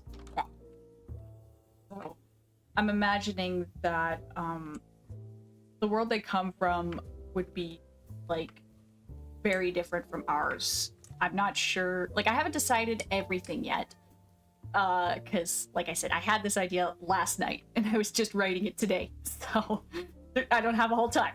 But I imagine that their world that they originate from, the atmosphere is different. So they are not carbon-based life forms. I haven't decided what element they would be based from, but I'm imagining that the gravity on their planet would be, I don't know, like, if it was heavier, then they would be stronger on Earth, but if it was lighter, they would be weaker on Earth, which could be very interesting, because Superman, I know that, like, he's strong on Earth just because, you know, Krypton. But I'm imagining it would be interesting if they were maybe not necessarily like super weak on Earth, but it's definitely like it's a bit of a heavier weight on them just moving around, just living their lives. So they would have to contend with that. And then I'm imagining so one of the things on the character art that I did with them that you might have noticed is that all of them had glasses. And what I'm thinking with that is that they actually their human disguises only go so far. They can't disguise their eyes as well. Like, I'm not saying that they can't do it, period, but they can't do it as well as they would hope to do. So I'm thinking that their eyes, it's not just that they can't disguise them, but it's because of how their eyes function. I'm imagining glasses not like to actually see. I'm imagining that their eyes are a lot more sensitive to light. I'm imagining that they're a lot more sensitive to things in general. Just like I imagine they're very like I know I'm gonna sound like I'm repeating myself here, but I imagine they're a very sensory based species where maybe they're not necessarily psychic, but they can definitely read people way better than people can. I'm imagining that they can hear better. I'm imagining they can't see better necessarily, but like their eyes work a hell of a lot better in low light and in water. So it's kind of like constant sunglasses for them with the glasses they've got. And I'm imagining that their skin would be like easy to damage. Like not like paper cut quality, but I imagine that like if you were to cut one of them, it would look like they have oh god, what's the word for thin blood? Oh god, what is hemophilia. Hemophilia. I imagine that if you were to cut one of them, like even if it's just like a small paper cut, it would be like a lot. So like, you know how when people get a small cut on their forehead, it just bleeds? It would be like that. So that would definitely be a problem for them, I imagine. And I don't think they'd be cool-blooded or anything, but I imagine that the temperatures on Earth are definitely very different than what they're used to. I imagine it'd be a lot hotter on Earth than they're used to just because of where we are. So their home world, I imagine, would also be in the Goldilocks zone that planets can be in. But I'm imagining that instead of being like right near the middle, like how we are on Earth, they would be right near the outer edge. So yes, Goldilocks zone, there's life, it's great. But it's also right on the outer edge, so you are not getting the same level of heat. Because if you look at Mars or if you look at Venus, a lot hotter. And they're both still technically in the Goldilocks zone, but they're a hell of a lot hotter. So I was just thinking about that too, but corn. Oh, it needed to be high quality. Yeah.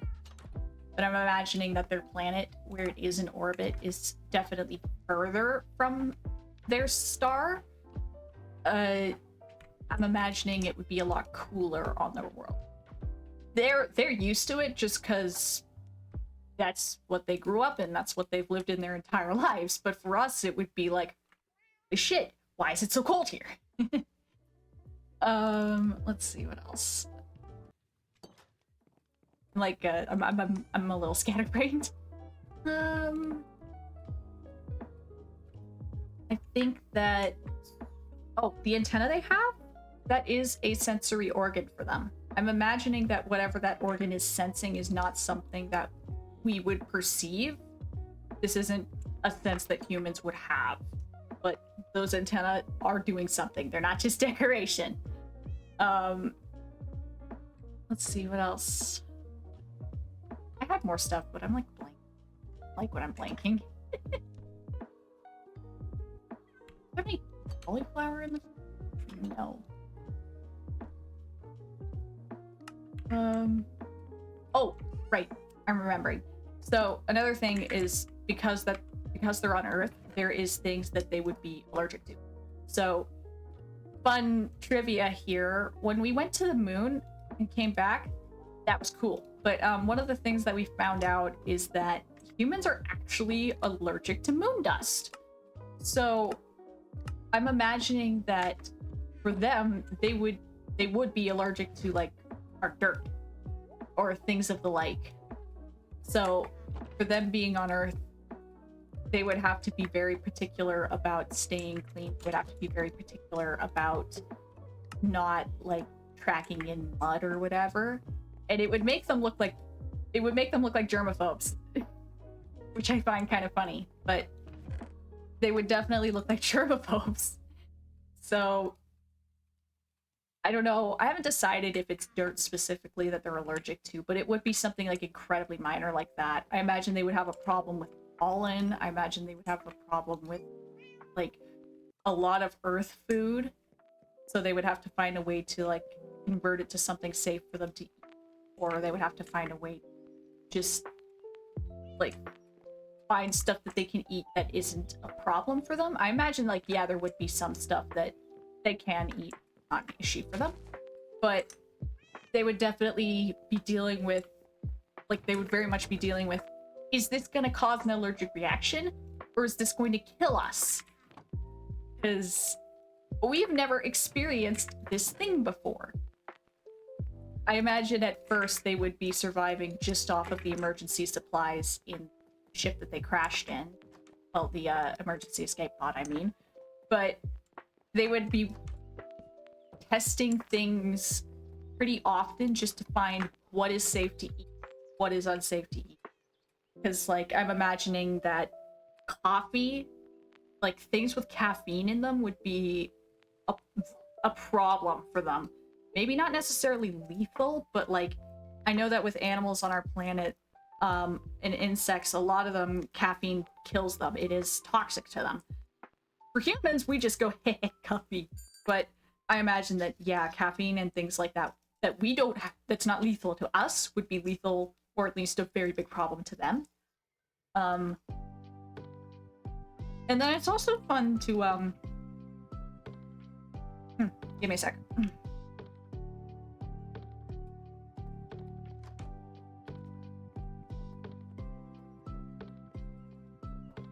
Yeah, chocolate.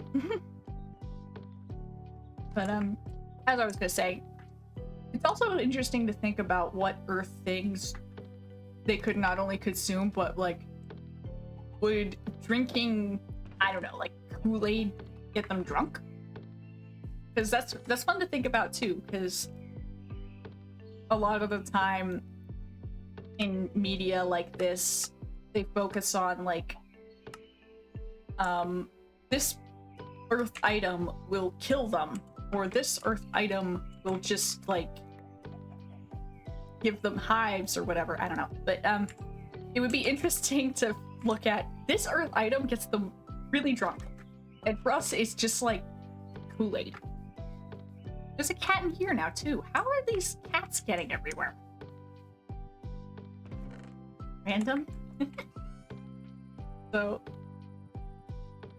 I haven't decided what specifically would have weird effects on them compared to how it would affect us. I haven't really looked into that a whole ton yet, but it's just something interesting to ponder, I guess. Let's see.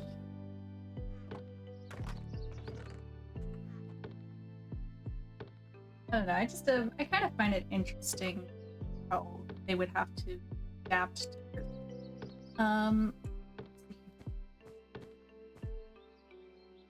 It'd be funny if it was something like gasoline. Yeah.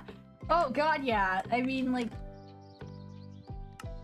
it would be really funny if it was something like gasoline. Because they're just sitting there. Oh god, yeah. I'm imagining they go to a party and like it's fine wine tasting or whatever, and like the parents are just having to like fake it till they make it, like, oh yes, this is a fine vintage, dumping it in a plant. But it's really funny to imagine that there's something that is completely inedible to us that they're just like, Hey, this is a lot like such and such from our planet. God, you just... Oh, that could be funny. That could be really funny. Now that I'm thinking about it. I'm just imagining, like, one of them is chewing on sticky tack. Because you're not supposed... Oh god, no, wait. Like, one of them eating Play-Doh. Just unironically eating Play-Doh. Because, yeah, for us, you're not really supposed to eat that. It's not poisonous, but you're not supposed to eat that. And then for them, it's just, like, gum. That would be kind of funny. Yeah. Oh, man. Or even they look at Play-Doh and they're like, that is a precursor to an explosive. And you're giving that to children? Or they're like... Or they're looking at, oh god, like, there's so many things, there's so many ways I could take this, so many different directions things could be explored. That's the fun part about this. Oh man. I'm just kind of stuck on the thought of, like, them eating something inedible and we're like, what the hell are you doing? That's gonna kill you. And they're like, oh shoot, I have to spit this out real quick because that will definitely kill me. And it's definitely not, like, candy for me. Oh no. That could be really interesting.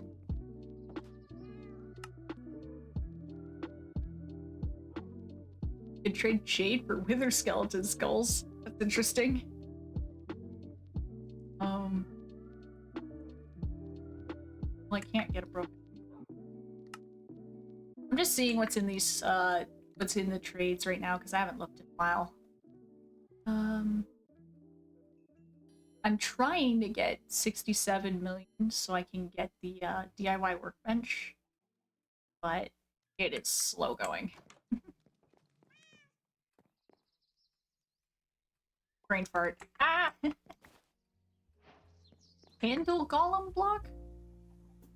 What? Okay, that just, I don't know what... Candle golems can be created by crafting a candle golem block, like a pet they can sit or stand. Oh my god. I can just have a little dude? You're so cute! Oh! You're such a little guy! What the hell? Oh, I love him! That is so cute. Can I not place these? Oh, they're not wall stuff. I have to put... I mean, it looks nice though. I will keep it. Oh man. But yeah, like I was saying, there's just a lot of really interesting things to explore with this concept. Oh, I didn't want that. I wanted the recipe. Okay. Okay. Need fire log, composter, copper, crystal. I swear I've got fire logs. Yes. Fire logs. Copper. Some. And crystal. Got 19.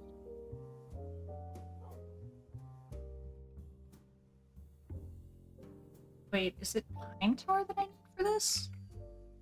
It is. Oh, that's a problem. I've only got 2. I'm going to have to get more pine tar, it seems.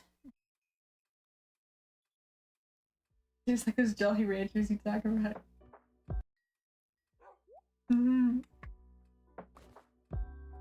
Trumpet vertical slab. That...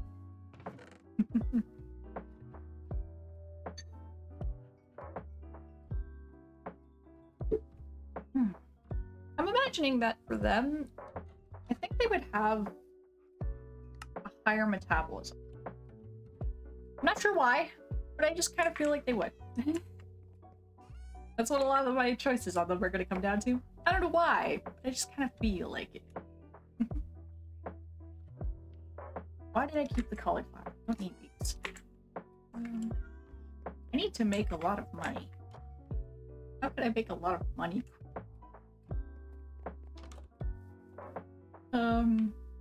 Let's see. What else? What else could I yap about them? Give me something you want to learn more about with this story, because I work best when I'm prompted. I can come up with stuff that way.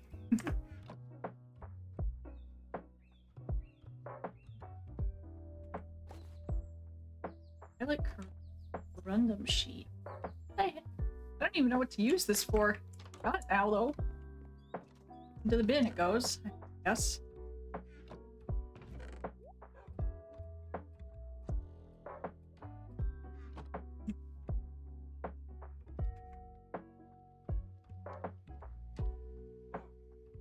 Don't really on me.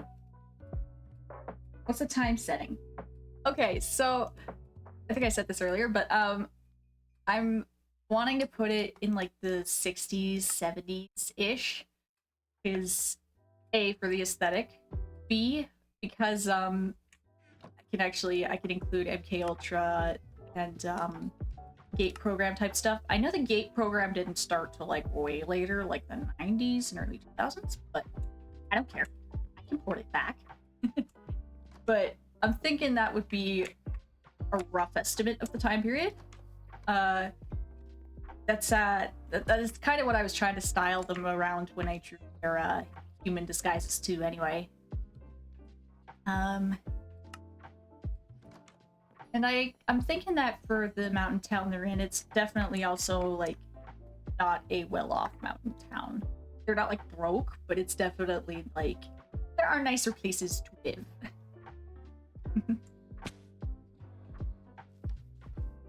Let's see. So the place I've just teleported to, you can. This is the Skull Caverns. So you do have to find a boulder to get down into them. Bad actually, but here I can actually find stuff to make big money. Just have to get deeper.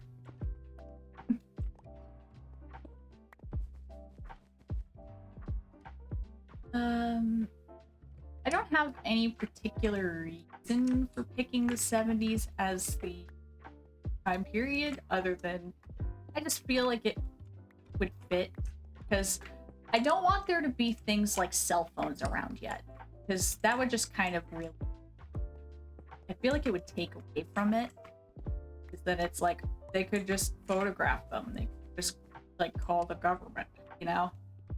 So I definitely want to keep it a little more low-key like that.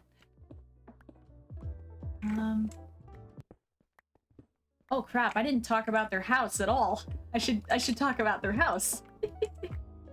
Because I had ideas for that. I'm gonna talk about their house a bit. So I'm imagining that what the hell did I just pick up? Oh.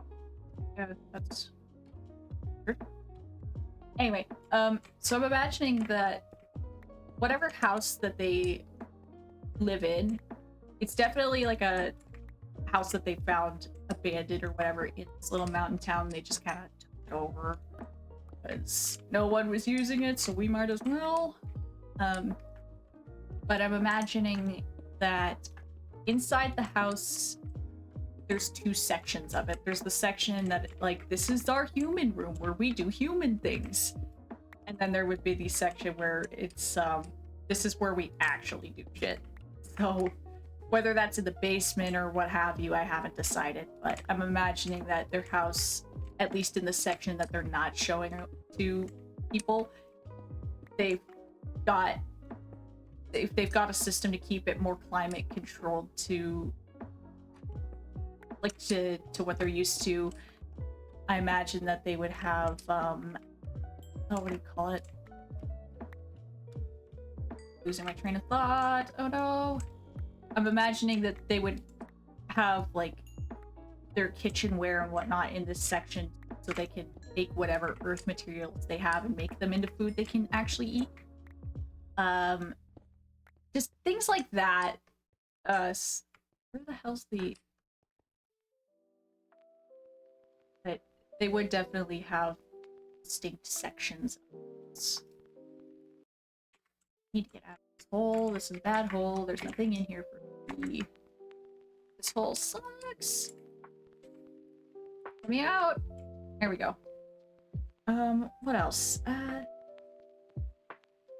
I could also see, like, that section of the house, like, that's where they would keep innate. Because you can't, with this time period, yes, there are computers, but they are not like the computers we have nowadays, and the majority of people would not have them. So innate would definitely be, unfortunately, sequestered to that section of the house. I imagine innate not too pleased about it because they innate is used to being in a starship and going places and seeing things. I'm imagining it has some level of sentience. So being cooped up all the time, not being able to see the stars, not being able to travel would be annoying for it at the very least. But unfortunately, they have to keep it somewhere. So wherever that room is, that would also be like where, you know, they're all their Kool-Aid and stuff. Let's see. What else could I yap about?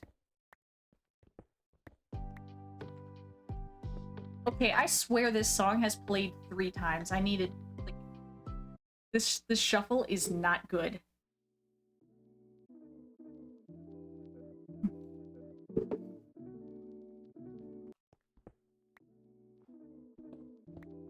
Like I said, ask me whatever you want about the setting or the characters or plot stuff, because I can answer it to the best of my ability.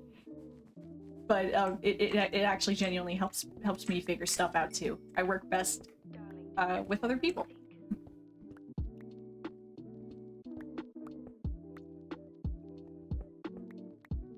Looking for the next rope ladder down. The deeper I go, the more money I make.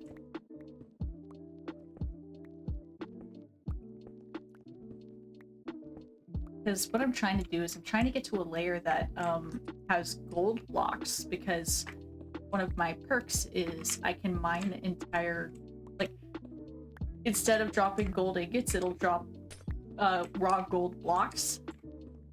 So I'm trying to get to that sort of layer so I can just make lots of money real quick.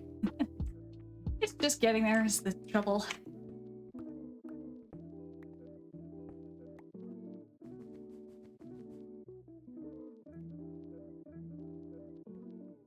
Doesn't hurt to grab a diamond while I'm here.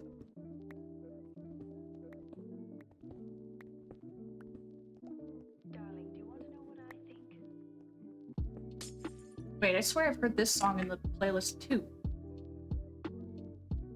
Are there just like a lot of repeats in here? I'm kind of wondering now that I'm thinking about it. Could be. Okay, I know I've heard this one. What? Why are there so many repeats? Pretty cave. Yeah! These are the ice caves. So the deeper you go, there are different cave types. So the first one we were in was just like your standard whatever cave.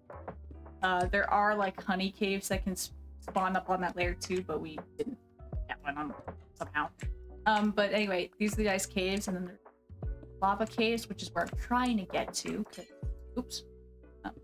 Anyway, the lava caves are where you can actually get gold. That's what I'm trying to reach. Because then I can make money.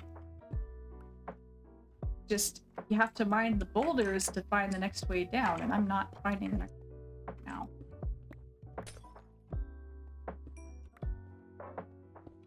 This song sounds almost like whimsical. if that makes any sense whatsoever.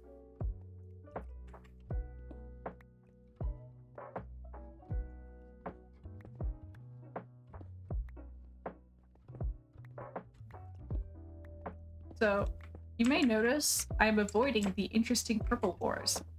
This is because that's lead, and if I mine that, I actually get a debuff. Which I find immensely funny, but, like, I also don't want to deal with that. Oh! What a steamy gadget. An ancient handheld computer powered by Steam. Oh my god. I found a Steam Deck. Can I use this? I don't know what a Shima Naga. I don't know what that is, but I can craft something with that. I can make phones with this, and that is it. Cool though. I was not expecting to find a Steam Deck down here. Where the hell is the next way down?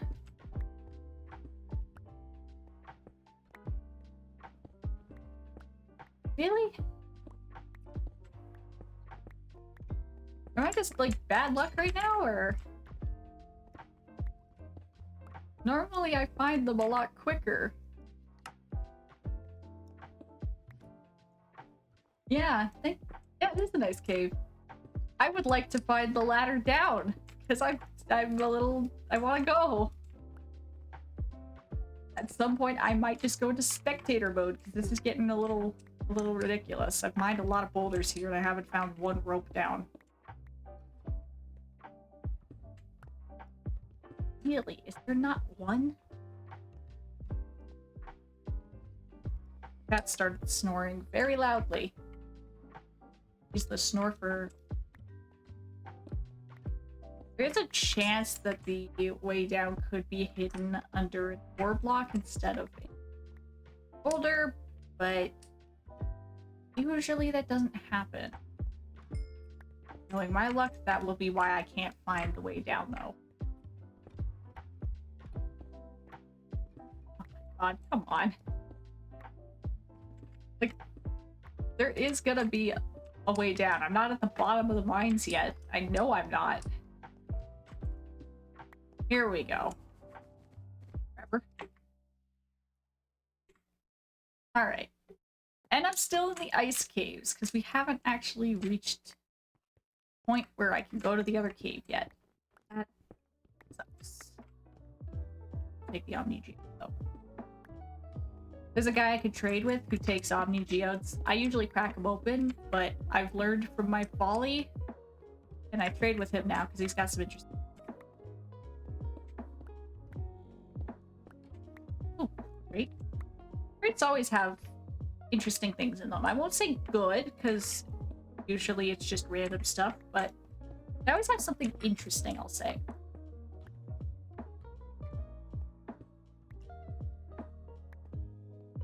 Anyway though, how y'all doing? How y'all holding up?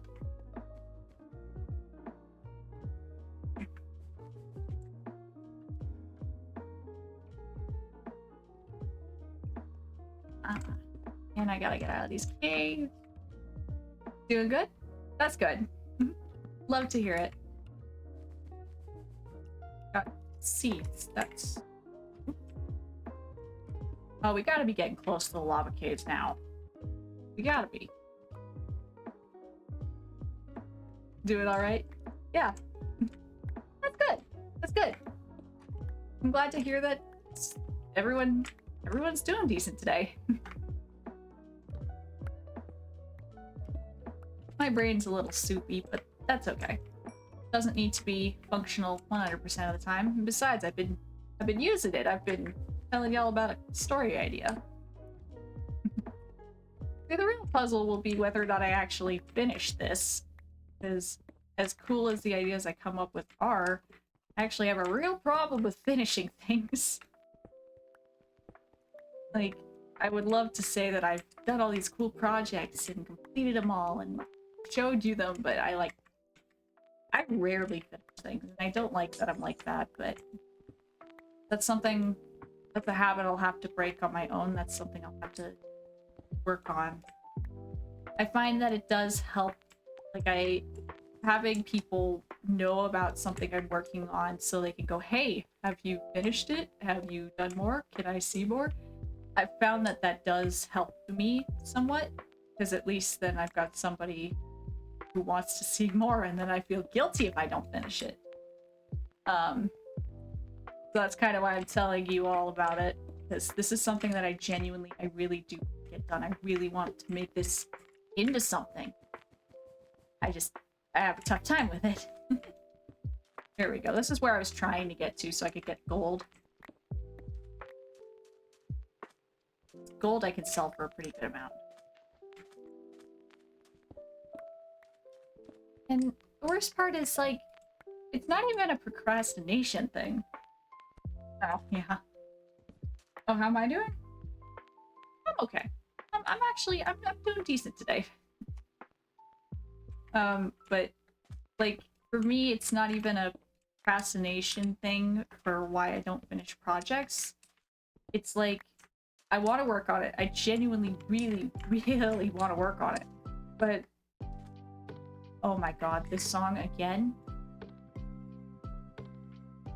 How many times has this one specific song played? Like, this is getting a bit much. And I got chili, so I gotta pull this back on. But, anyway. Okay, I know for a fact I have shuffle turned on. This song, I know for a fact, just played. Because this is the song that just played before the last song. But what the hell? I'm gonna have to put a different playlist on. This is like getting a little extreme. A little extreme with how much it's kind of sucking out. I mean, I knew I was gonna get to this point, but... what can I put on? Trying to fix my sleeve because it's bugging me. I need to put a different playlist on. What do I have?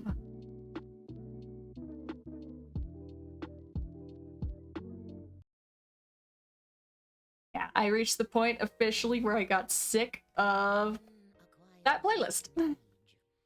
Okay, as I was saying though, the issue I have is it's not a procrastination thing with these projects because I really do want to work on them.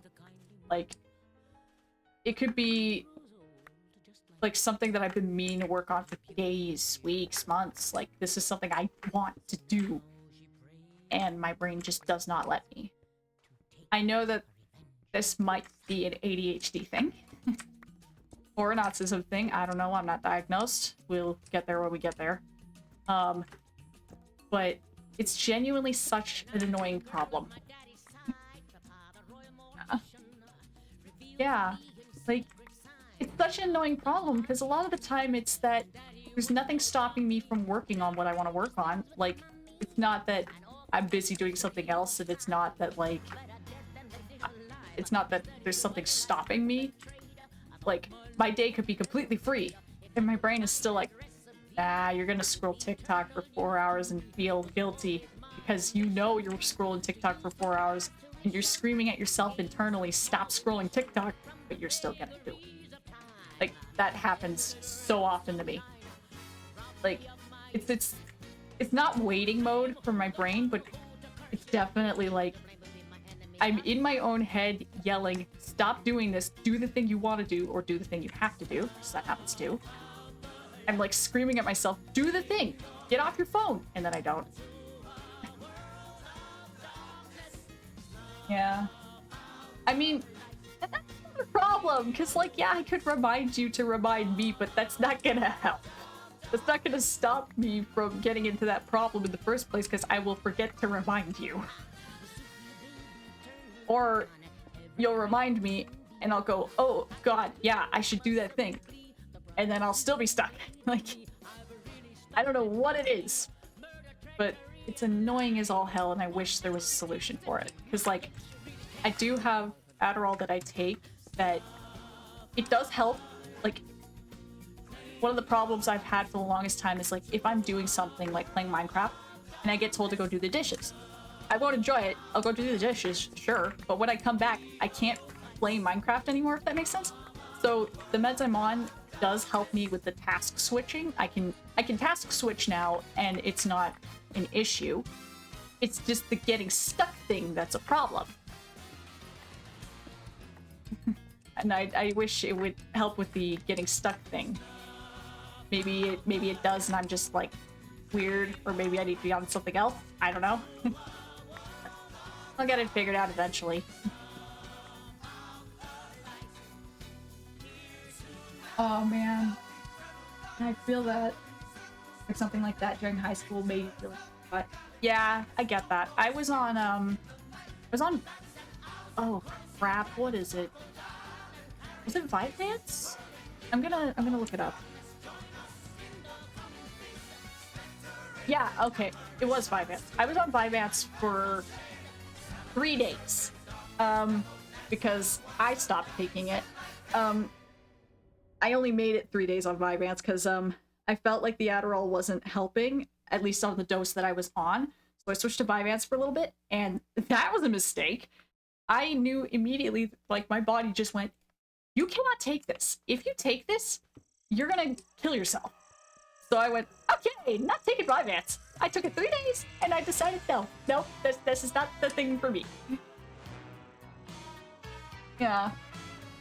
So the dose I'm on now with Adderall seems to be okay. I mean, I feel evened out because first off, I wasn't taking the Adderall correctly. I was doing every other day, but you're supposed to take it daily. That was a mistake on my part. But now that I'm on it just daily, I feel fine. Like, one of the biggest things for me is my head is quiet. Like, before I got on it, my brain would be going 24/7. And like, it was, this is definitely part of why I have sleep problems. It's not the only reason I still have sleep problems, but it's just like going from having an internal monologue and music playing in your head and like 4 people yapping all at once constantly to like one thought at a time. That was something. Like, that was incredible for me. Oh, yeah, that's one of the things with it. It can, like, not for everyone, but one of the side effects with Adderall is it can do weird things to your heart. And it actually did do that to me for a little bit, but that's because I was on the wrong dose. The dose I'm on now, I'm okay, but yeah, that is something that it can do. It's definitely something to be aware of. So if anyone watching this is on Adderall, just keep that in mind.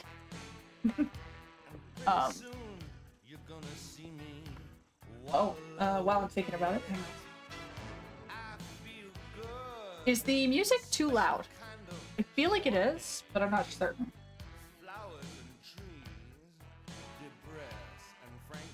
I don't know. I'm gonna turn it down just a little. I feel like it's a little too loud. But anyway, yeah, so just like, yeah, just something to be aware of if you get on Adderall for whatever reason. That, yeah, heart stuff that is a known, that's a known side effect. It's so fire. Oh, it sounds fine on my end. Okay, okay, good. Yeah, I just I didn't want it to be too loud. Audio balancing, despite me having gone through a course where we did a whole section on audio balancing, this is like one of the things I struggle with. I went through an entire course where one section of that course was dedicated purely to audio, and like, literally I don't remember much. I mean, I did get some stuff out of that course, like when I was troubleshooting the mic. That was with stuff I learned in that course, at least, so I did get some stuff out of it. Yeah, so I just gotta work on finishing projects, because I can write stuff and I can get super excited about it and super into it, and then just, like, never do anything with it.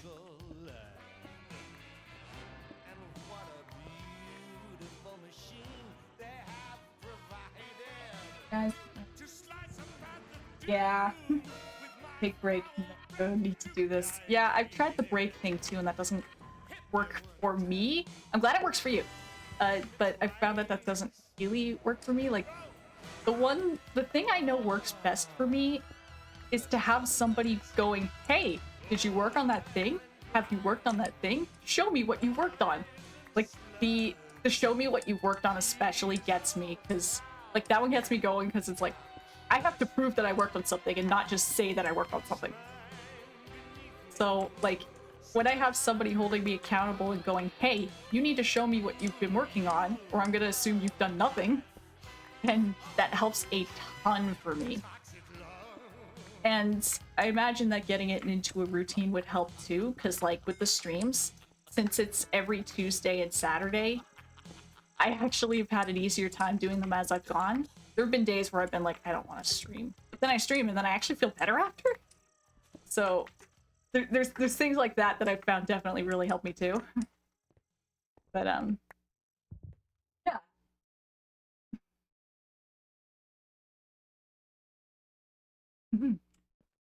Oh, the music has stopped. Gone. Another song. I have it set as a playlist here, but it's not playing as a playlist. It's just playing one song and then stopping. Very weird.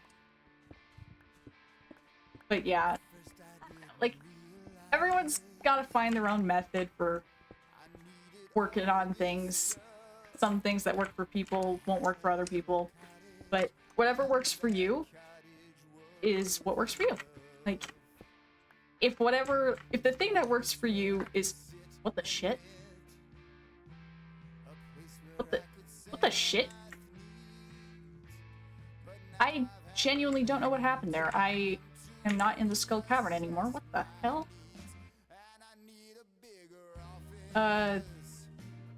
It teleported me out because apparently I fainted, but I don't know why I fainted. That was weird. Anyway, like, whatever works, works. Even if it's goofy, as long as it works, that's what matters. Sometimes the goofy stuff works best. I'm trying to get a bunch of raw gold because I can sell this for a good amount of profit here. Especially if I put it into blocks. I could sell raw copper and iron too, but gold gets the most. Diamond gets a good amount too, actually. I didn't even think about that.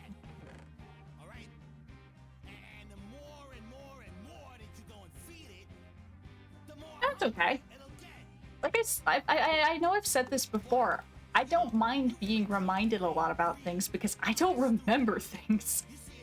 I don't know if it's a memory problem or what's up with my brain, but like, I do appreciate repeated reminders. Like, that does actually help me. As silly as it is.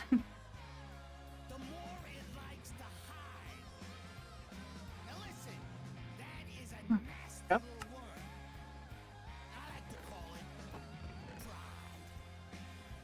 Selling lots of shit.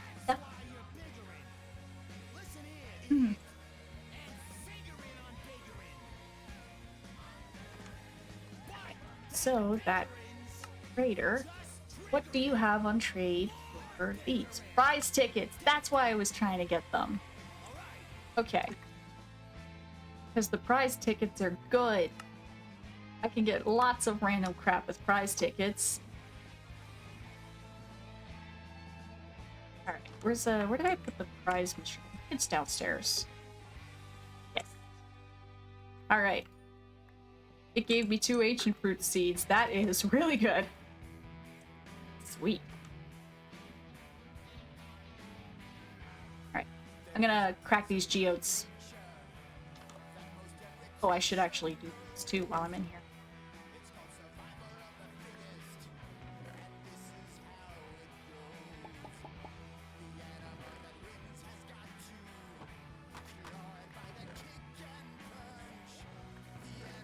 Oh, I got a new skill point. That's cool. Where is that skill point?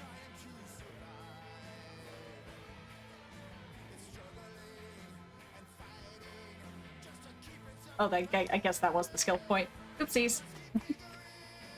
Alright, cracking the geodes. Oh, right. You get a lot of stuff from cracking the geodes, I forgot.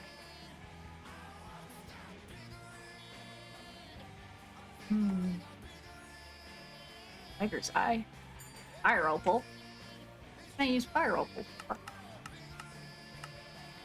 Nothing I particularly care for. Okay.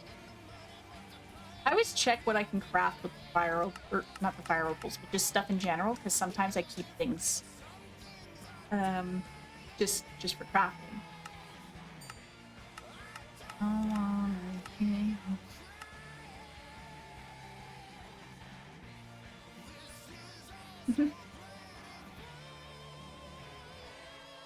That's okay. I mean, I find that oh my goodness, I gotta read back a bit here.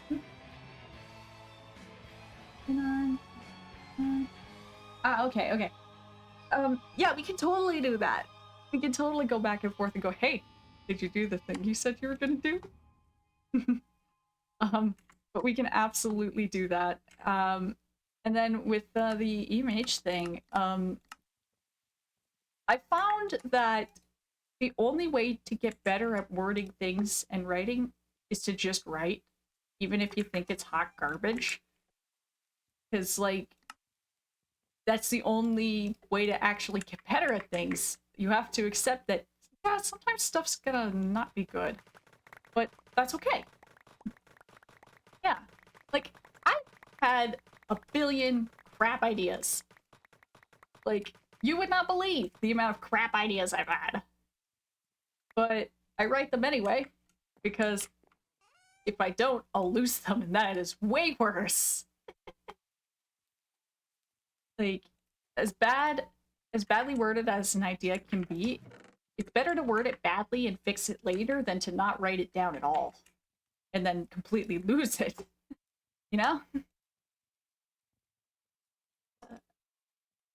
Ah, my head got itchy. You know what? No, it's not even that my head is itchy, it's just that my hair was sitting weird and it started bugging me. Yeah, well, stuff happens. I gotta put some of this stuff away, though. Hello, cats. I swear, every time I come back, there's more of them. Okay, I gotta see what ones I was keeping. Oh, I did need the Esperite. Why did I need the Esperite? Was it for you? It was! Okay. So I do need that. Oh my god, my head's itchy. Yeah, exactly. Yeah, like, sometimes you just gotta bite the bullet. You just gotta go, I don't know about this. This might not be all that good. And then your friends will go, what are you talking about? This is brilliant. Like, you gotta be able to believe in yourself. And I know that's rich coming from me, but you gotta be able to go, I don't know if this idea is any good. I don't know if I'll finish this idea, but I'm gonna write it down anyway because I thought it was neat at some point. You know? I can make llamas. Make a beret.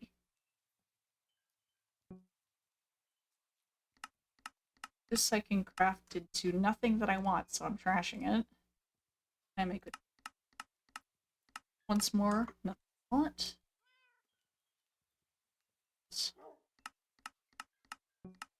I want. This can go, actually. Can I make a... Ooh, I could make a wolf spawn crate? That. Hematite. Can I make Sheba spawn egg? Hell yeah, I'm keeping the hematite. And the rest of this can just get sold. There we go.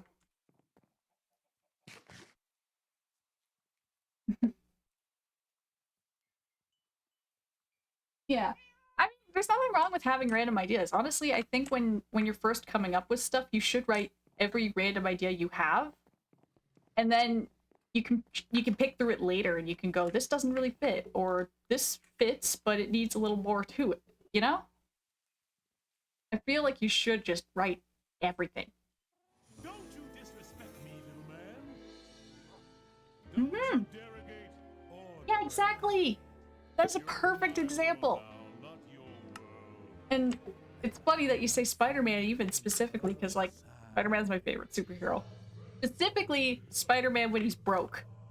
He needs to be broke. Gentlemen, just a little something we have here in Louisiana. Yeah, I know, this song is such a vibe. Sit Sit down down at my at the table, put your mind at ease. If you relax, it will enable me to do anything Yeah, please. I don't remember the lyrics perfectly. I can read your future. I can change it round some too. Look deep into your heart and soul. You have soul, don't you, Lawrence? Make your wildest dreams come true. I got voodoo, I got hoodoo, I got things I ain't even tried. I got friends on the other side. The cards, Like, the cards. This song has no right to be as much of a banger as it is. Future as well. The cards. Just take 3. Take a little trip into your future with me. And it's okay. You don't control what songs remind you of what characters. Now you young man are from across Like, I got songs that remind me of characters that make absolutely no sense. long lines Like, even some that it's like the exact opposite of what the character is, but it just reminds me of them. your life, Lifestyle's high, but your friends are low. you need to marry a little honey who's daddy. I don't remember the lyrics perfectly, but I love this song. Mama and dad cut you off, huh, playboy?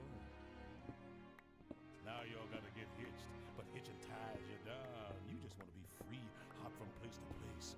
But Hop freedom- from place to place. Top 10 foreshadowing. It's the green, it's the green. Green is the green you need. And when I looked into your future, it's the green that I see. On you, little Oh, really? wanna waste That is a horrible spot for this. pushed round Can I even... all your life. I don't think I can even get to it. You've been pushed round by your Wow. mother, I hope that's not the only one. sister, and your brother. And if you was married, you'd be Pushed around by your wife. But in your future, the you I see is exactly the man you always wanted to be. Hmm. Shake my hand. This movie... I love this movie. Won't you shake? I'm so mad that Disney never does anything with Tiana. Yeah. Like, they'll turn... And this is gonna sound horrible, so I'm apologizing in advance. But they'll turn other characters black, like Ariel, but they won't use the black character they have, Tiana. Like, you're pissing people off by doing that, which is horrible for me to say. I don't like saying that. Because representation is important, it does matter. But, like, you could use your pre-existing characters that people already like, you know? Like, Tiana, the Princess and the Frog as a whole was really, really good. And they're just sitting on it, not doing anything with it. Like, as much as I gripe about live-action remakes, I would kill for a Princess and the Frog live-action remake, because that would be better than a lot of the crap we got now. A lot of the crap we got now is uninspired, recycled garbage. And, like, don't even get me started on the Lion King remake. I don't know what they were thinking about that.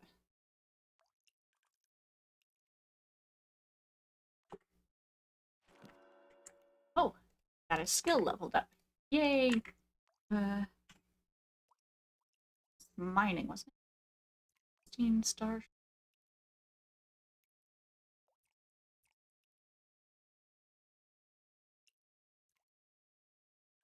Oh, that's cute. Yeah. Yeah, exactly. What it feels like to me, and I might be off base with this, I might be completely off base with this, but what it feels like to me is that they're doing it to get people outraged, so people will, like, hate watch it, or they'll post online about it more because they're pissed that Disney's doing something, and it just gets more engagement. It's just free advertising. That's kind of what I feel like they're doing. I don't feel like it's a malicious thing that they're trying to do, but I feel like it's just that they don't care.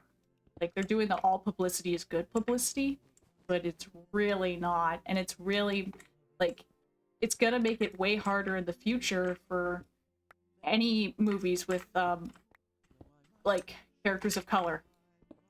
Because, especially if it's based off of pre-existing properties, because it's just gonna feel like, oh, you're just doing that because of this, or you're just doing that because of that. Like, no! We can have movies, remakes, where the characters are race swapped or gender swapped. That's not the problem. The problem is that they're doing it just to get an immediate reaction out of people to drive advertising. Like, they're not doing it out of any goodwill. We're both dead. Oh. Yeah, exactly. Exactly. When you write characters not as characters, when you write characters as they're the black character, or they're the autistic character, or they're the gay character, you're not writing a character, you're just, like, filling a quota. Which is so, like, that's worse than not having the character at all.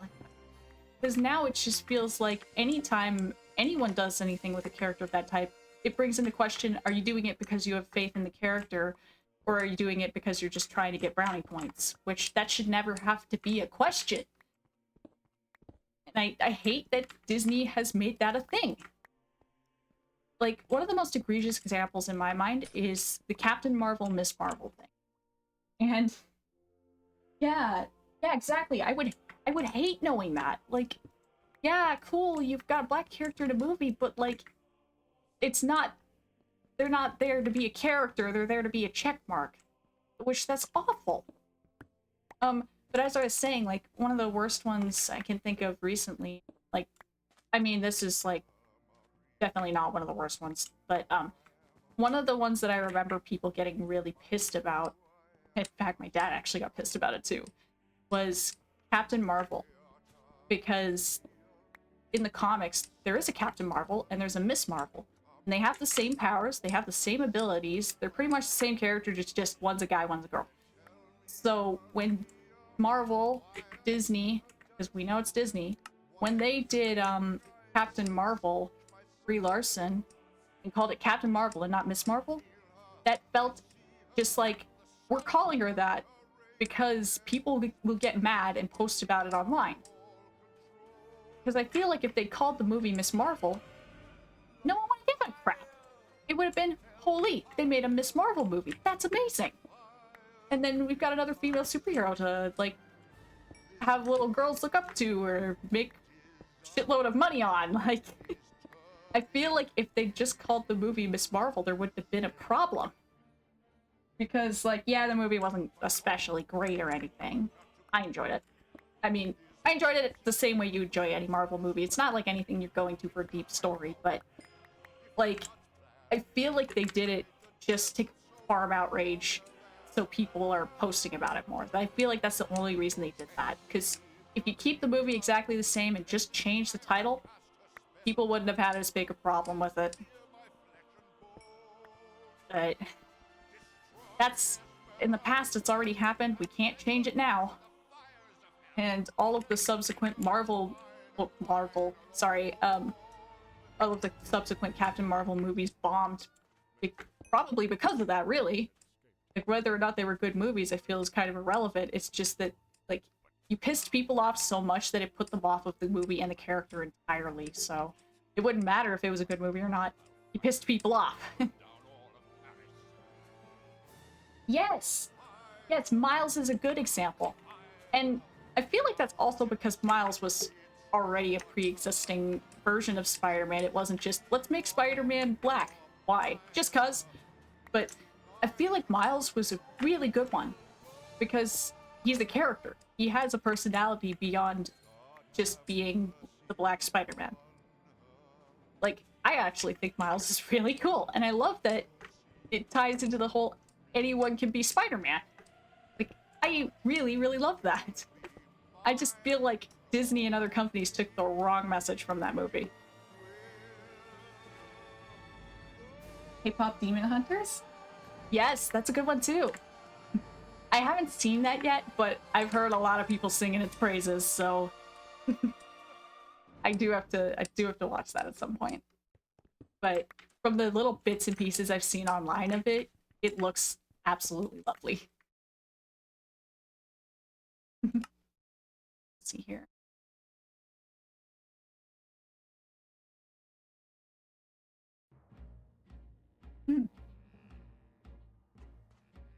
So I know that this is gonna be like somewhat off topic. I'm saying somewhat because these movies were not made with this in mind, but I really love Ghibli movies too.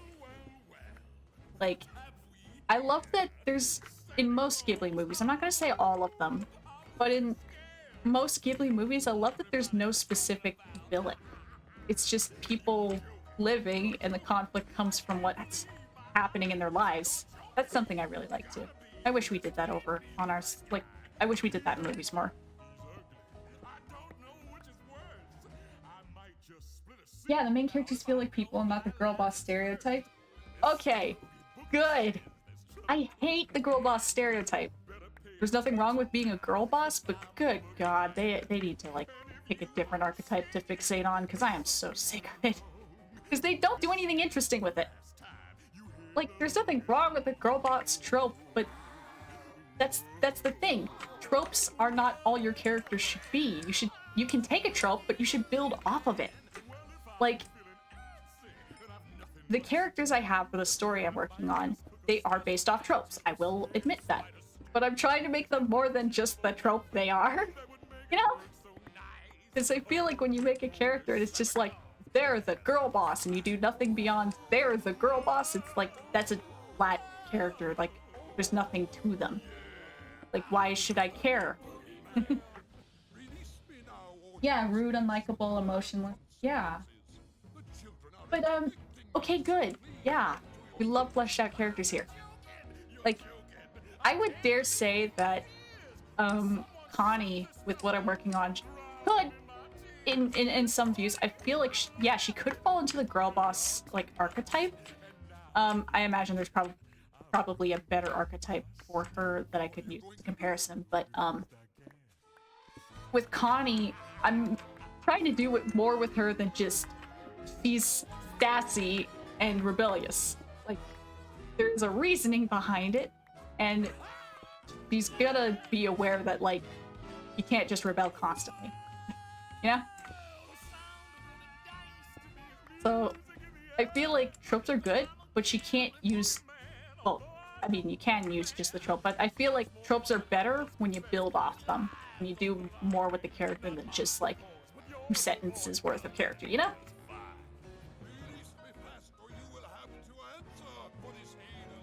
Oh, I got a couple of random things I can open here. This. I already learned this skill. Aww. What's this? I already have this plushie. Well, I'm gonna keep it anyway, but, like, I already have that guy. Yeah. You know, it wasn't originally.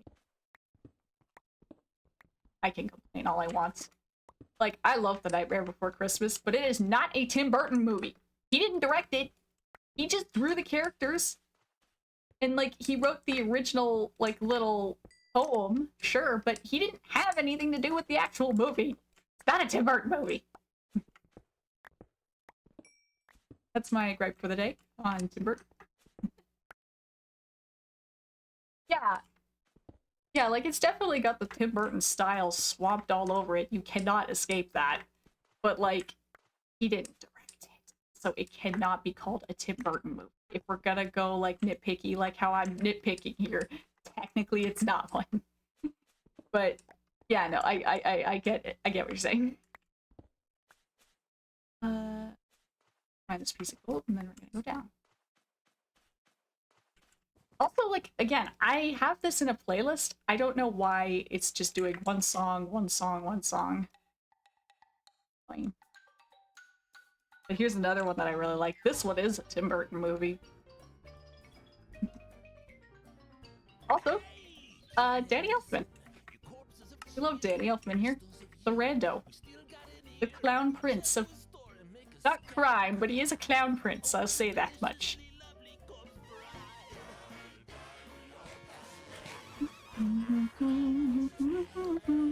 Might try and hide and you might try to pray, but we all end up the remains of the day.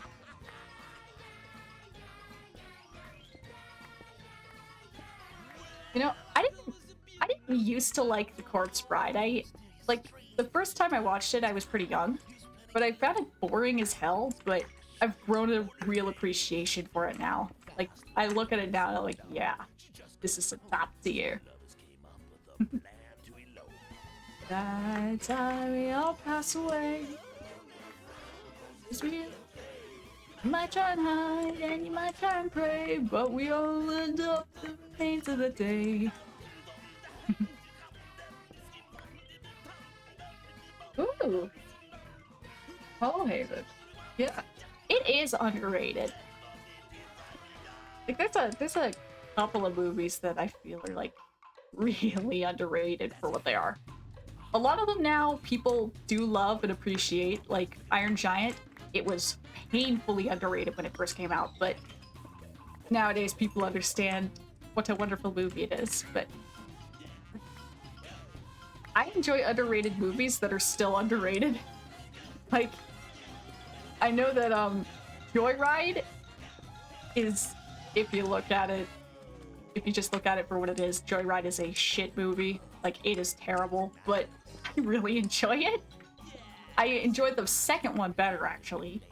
But that's kind of how I am with Terminator as well. Like, I love the first Terminator movie, but I really like the second one better. But, like, it's always fun to like a movie that's still, like, not as appreciated by the general public.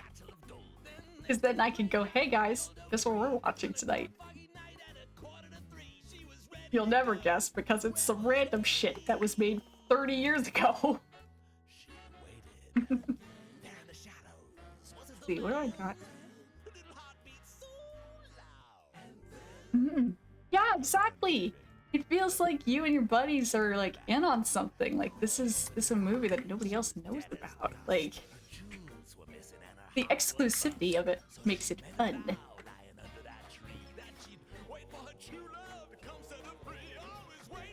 Okay, I know I found it. Oh, here we go. I was about to say, I know I found a rope, but I don't know where it is. There it is. I also think I think part of my part of my enjoyment of Corpse Bride really also comes from the fact that I just like Danny Elfman like a lot. I love his music. Goth Clown, my beloved. Goth Rock Clown, my beloved.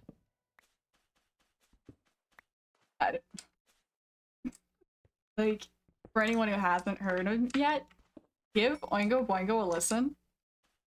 Some of those songs are really fun. Some of those songs we don't talk about, but, you know. You gotta love a band where most of their music is fine and then they've got one song no one talks about. I feel like all the best bands are like that.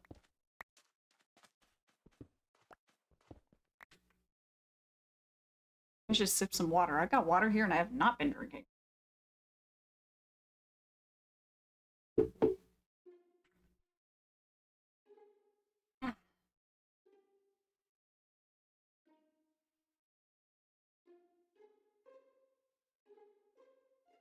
Ooh, I got a magic rope.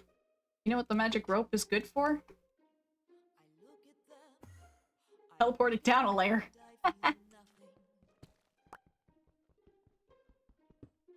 Alright, so I like this song. I know that the writer and the story and literally everything attached to this is like pretty problematic, but the song is kind of a banger.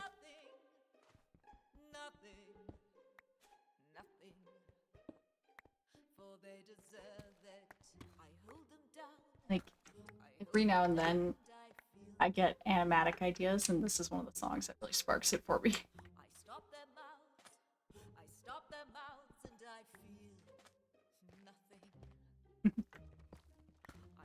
Weird trivia, by the way, the character who's singing this is a man in the story. So it's just kind of interesting. A woman.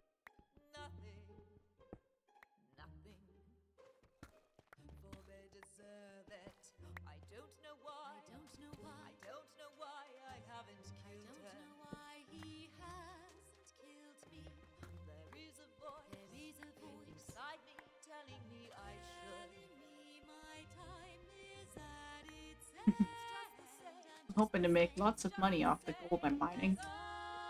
Much like the prospectors of old. To be prospecting.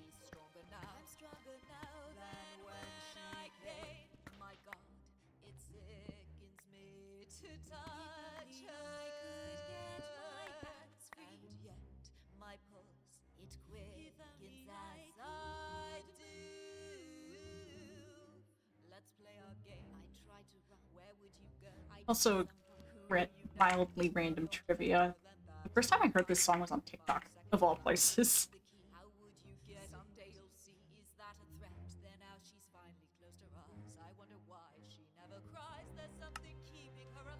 That random pain in my head. That's fun.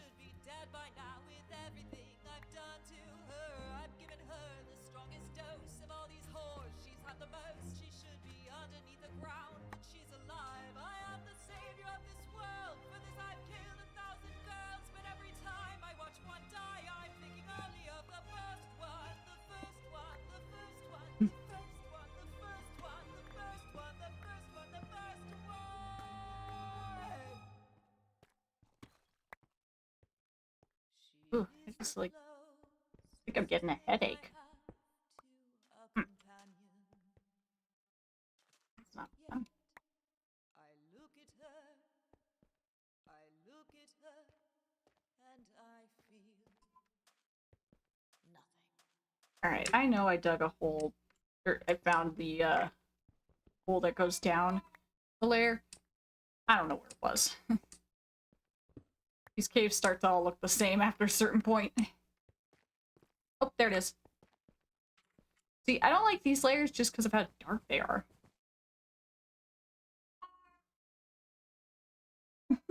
Hey, that's okay. Hey, cat. Hi. Hi, sir. Meow. Pet your head.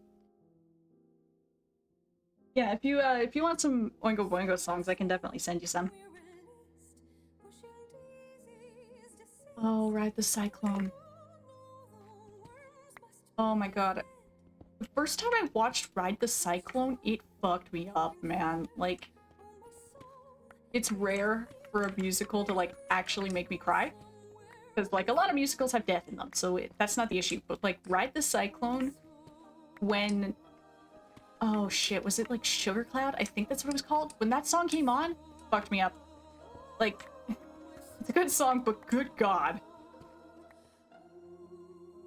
Also, I wish I had the vocal for this. I wish I could sing this. Mm. Mm. Mm.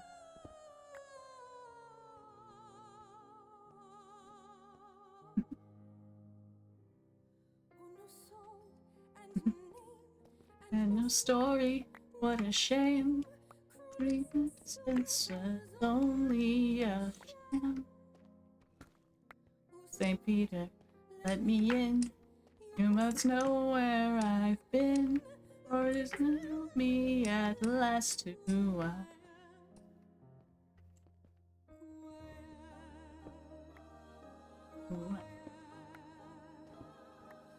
I am. I'm who I am.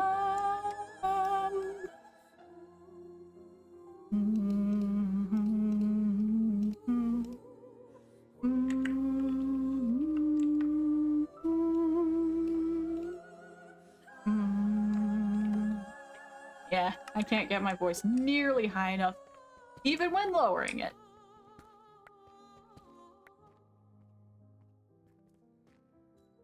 I had to take Jane Doe out because her vocal range was too incredible.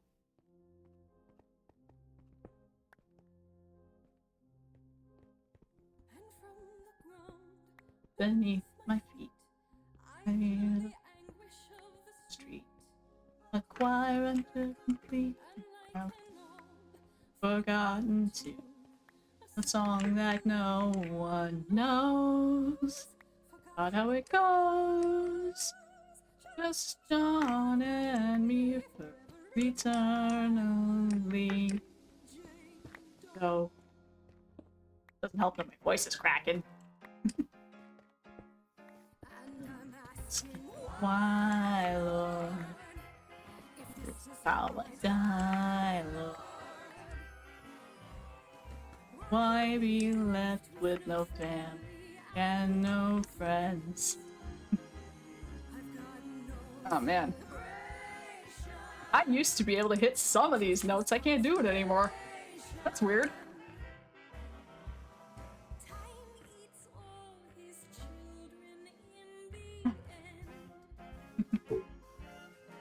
I used to be able to get my voice to go higher than I can now.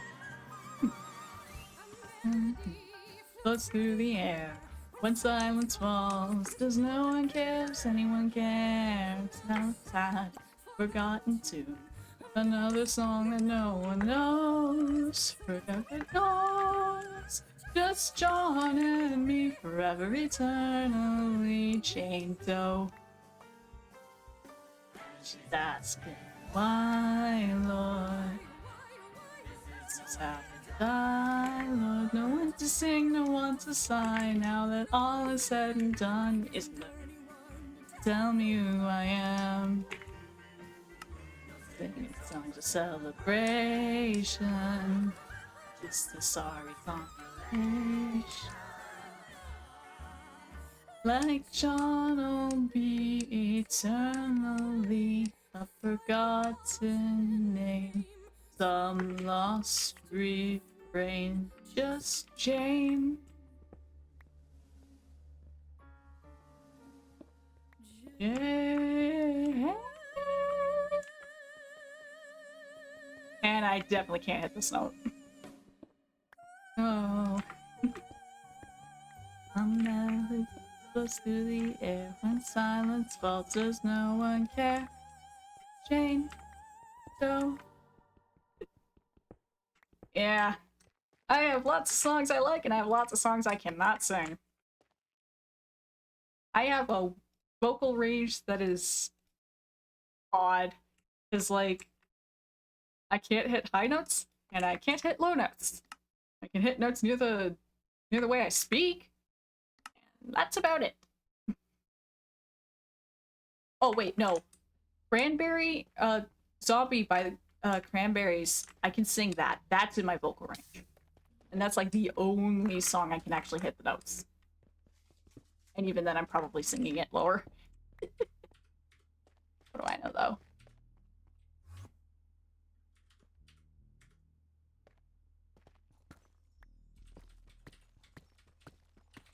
Hey on, will the song start?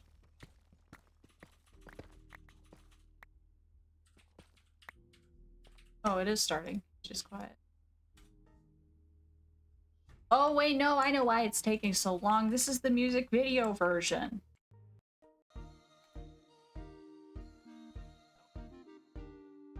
It's always annoying when you get the music videos, so there's just like this long period of them fucking around.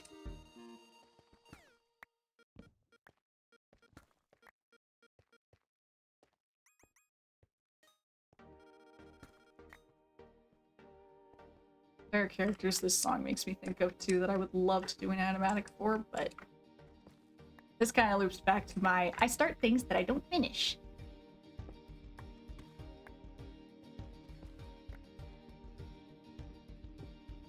How are we nearing the end of the stream? What the hell? I don't feel like I've been streaming that long. I know I've yapped a lot, but it doesn't feel like I yapped that much. Where the hell did the time go?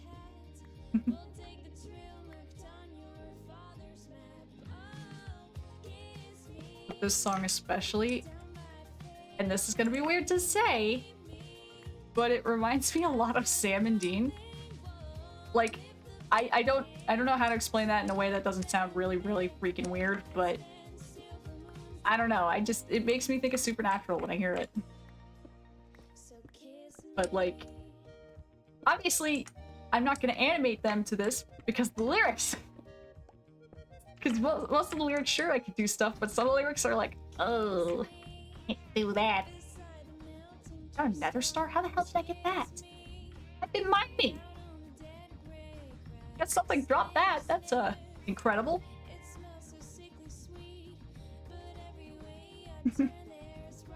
Time flies when you're yapping. Fun. Yeah, very much so. Probably get out of this hole.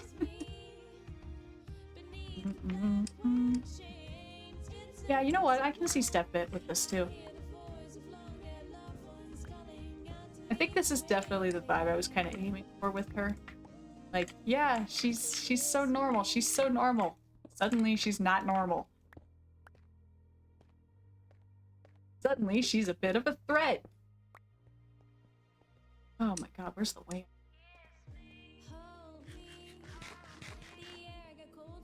I like making characters that initially seem sympathetic until you learn more about them, and then it's just, oh, you're a horrible person. I find that very fun. I gotta get her. Hey, there's a way out! That is weirdly convenient. Take me home, I think. Mm-hmm. Ugh, hiccup. Another hiccup. And will I be free? Sell some of this stuff.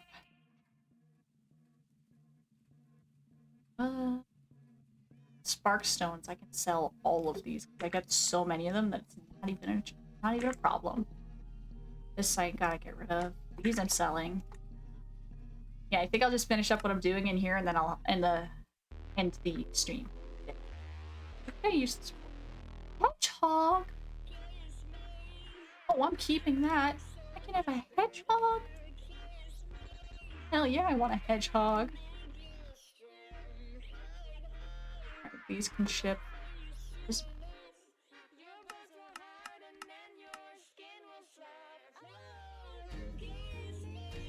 Oh, I can make stuff with bismuth. I have bismuth though.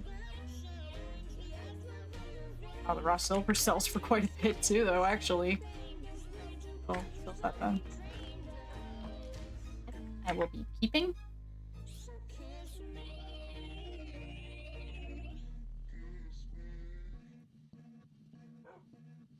I don't know how. I don't know what. Sorry, not how. I don't know what dropped a nether star. Because that came from something. It's just. What? Where did that come from? So I can mine more of them. Because one nether star sells for $2,048. That's pretty good.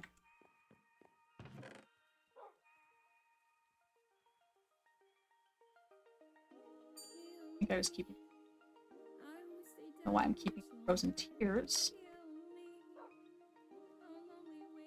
This is my way of checking if I already have it in there without actually looking. 16, okay.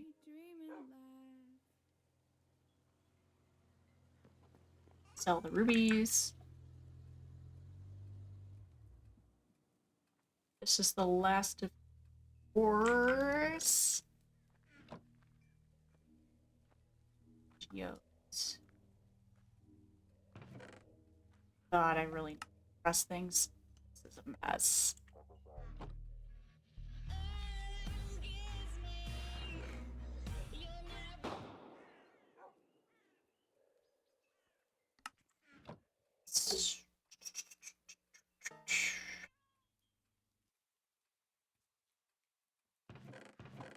Cool.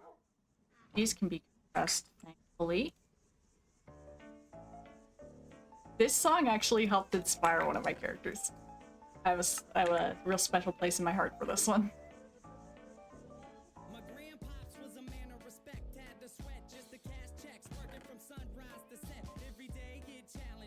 Ah, I don't have any more room.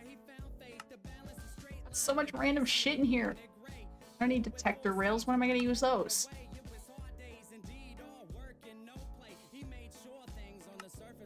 Stuff goes in here.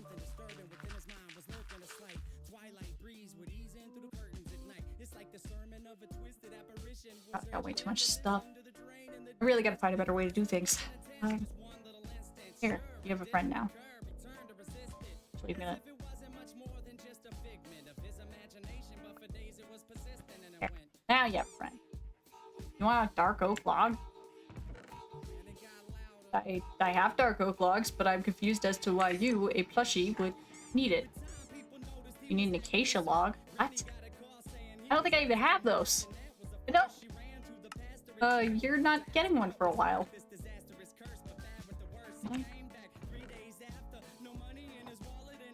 Oh, I just got warm again.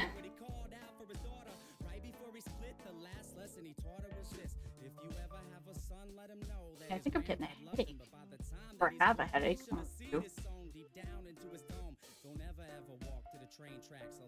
With that, he backed up, reached out for his jacket, told her not to act up and cracked up laughing. After all that happened, he left never to be seen. 15 years later, when my mother had me. Her dad lived a life people can't understand. This goes in there. Family man, the rambling man, the gambling man, the burn both ends of the candle. Folded his hand in, it was too hot to handle. All the night, all around it, never gonna go back with some blue. Read. Oh, hang on, I'm like Oh, I missed a lot of chat.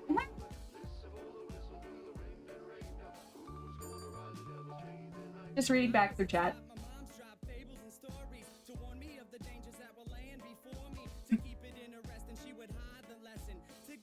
Oh, thank you. And yeah, definitely. Starry Eclipse here, it's an excellent writer. And yes, I've had water. I've been sipping it throughout the stream. That's not the issue.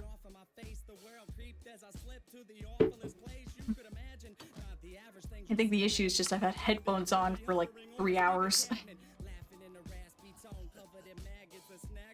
I meant it.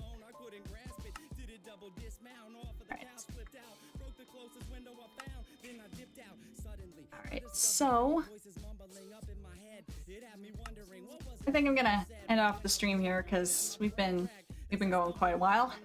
I got to share an idea I've been cooking up with y'all, and I'm hoping you guys liked it. Oh, thank you. But yeah, I'll see y'all later. Yeah, I'm definitely gonna work on this idea some more. Whether or not it gets finished, we'll find out. But just happy to share it with y'all. So long. Catch y'all next time. Don't know what I'm gonna do next stream, but we'll do something. Anyway, bye bye.